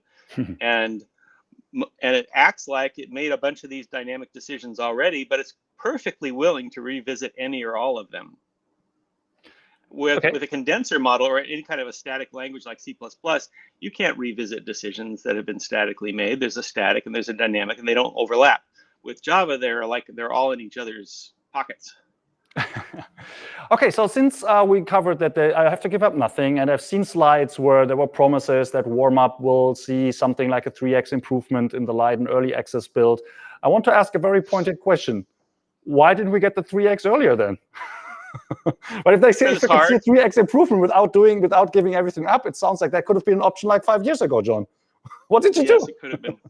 I know, we're such dummies. So, I mean, it's classic project management. If you notice that your customers are happy enough with what you're giving them, then you keep giving it to them and you make it better. If you notice that some of your customers are unhappy with some aspect like startup, you do some research on the side, but you keep your focus on the dynamic stuff, which is making the most people happy. And then you say, yeah, we got to fix that someday. That someday came. It came last year. We said, okay, we're going to make a concerted effort. Yeah, we're we're a 30-year-old plus technology, or how old we are now. We're certainly more than a quarter century. But we can still do new tricks. We're allowed to innovate still. It's amazing that we got as far as we did with just the dynamism and the very modest amount of static analysis. You should know that for years now we have been quietly shipping Java with a default baked in AOT mechanism called CDS. There's a so-called default CDS archive, which is in every Java run, unless you explicitly opt out, that speeds the startup of just a few of the Java base classes. And so we're extending that to user classes now. Yeah. But so the technology has been there. The development of the user-facing version of that is what has been missing, and the development of the ability to put more and more kinds of artifacts into the AOT cache, not just parsed classes, but linked classes and code and profiles, and in the future more kinds of Java objects. Those sorts of things required a concerted effort to build out, and they we wanted to hear enough from our customers that not only is the dynamism great for us, but the startup is slow enough for us that we really need a solution on this. So it's sort of been a response to what I hope is a timely response to the experiences of our actual customers over the years.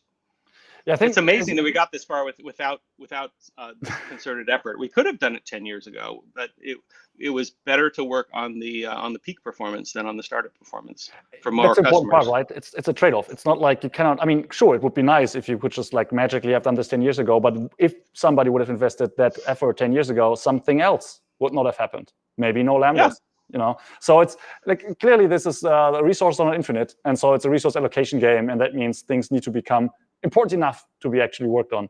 But I think everybody appreciates that you do and that you're looking into this. And let's run this out. We got like a minute and a half left. I got a question from chat. Before we go there, I want to give a shout out to Red Hat and the other collaborators on Leyden Dev. It's not just an Oracle thing; it's a true Open JDK effort to make this project, this new Leyden project, which we call Premain work. And so thank you guys. It's not just an Oracle funding; it's also other people. Amazon. There are people working on this they're really, really helpful. Thank you.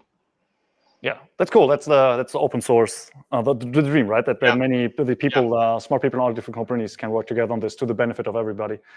Right. So for closing, I have a specific question from chat, which will Leyden be part of JDK 25? Which I guess leans a little bit into Leyden is not like a thing that just drops one thing, right? We already talked about this one JEP and the follow-up draft JEPs. There is an EA. Can you talk a little bit about what we can expect? And again, no promises. Nobody's going to come back to you with what you said on stream. That's going to happen. But just what is your thought process and what could happen in the next over the next year or two, maybe?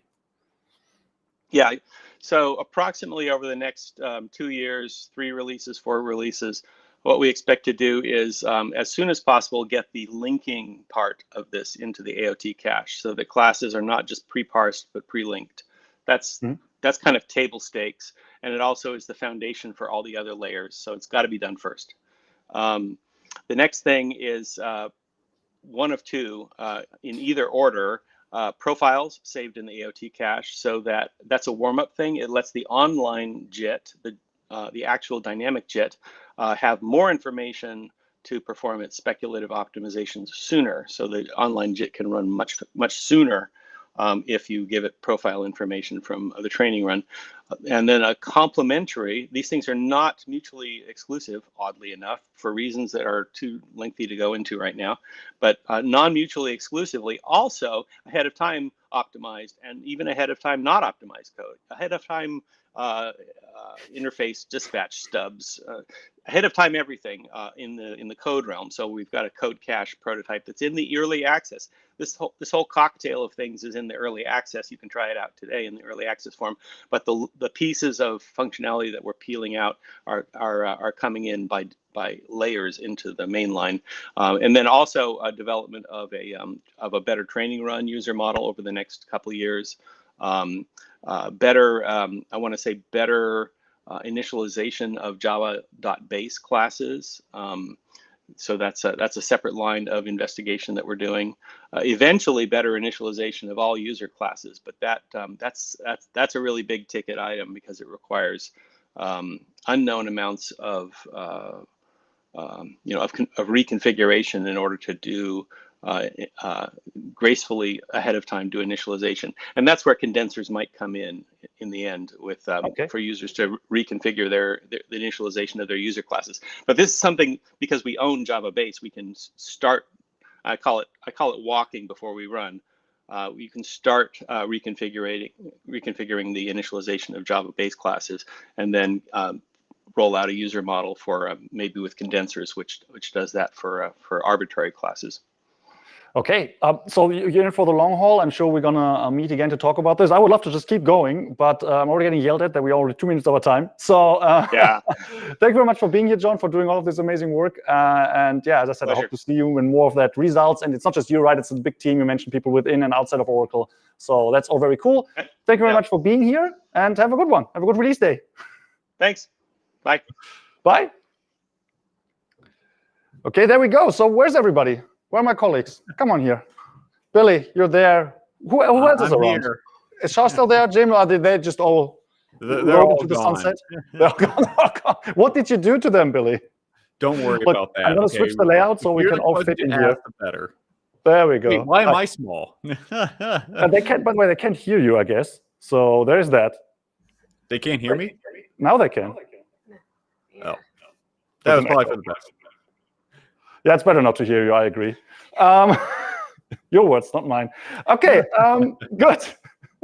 Anybody wants to say something before we leave? Well, I want to say that, folks, you can now download JDK 23, give it a try, and give feedback. You can always give feedback on the mailing list about what you're trying, about your use cases. But moreover, try also the VS Code extension in Visual Studio Code, and give it a try to Leyden as well. Keep an eye on Leyden and other projects that evolve alongside the JDK. It is about JDK 23, but also is about the other projects that at some point will end up with some new features in the JDK.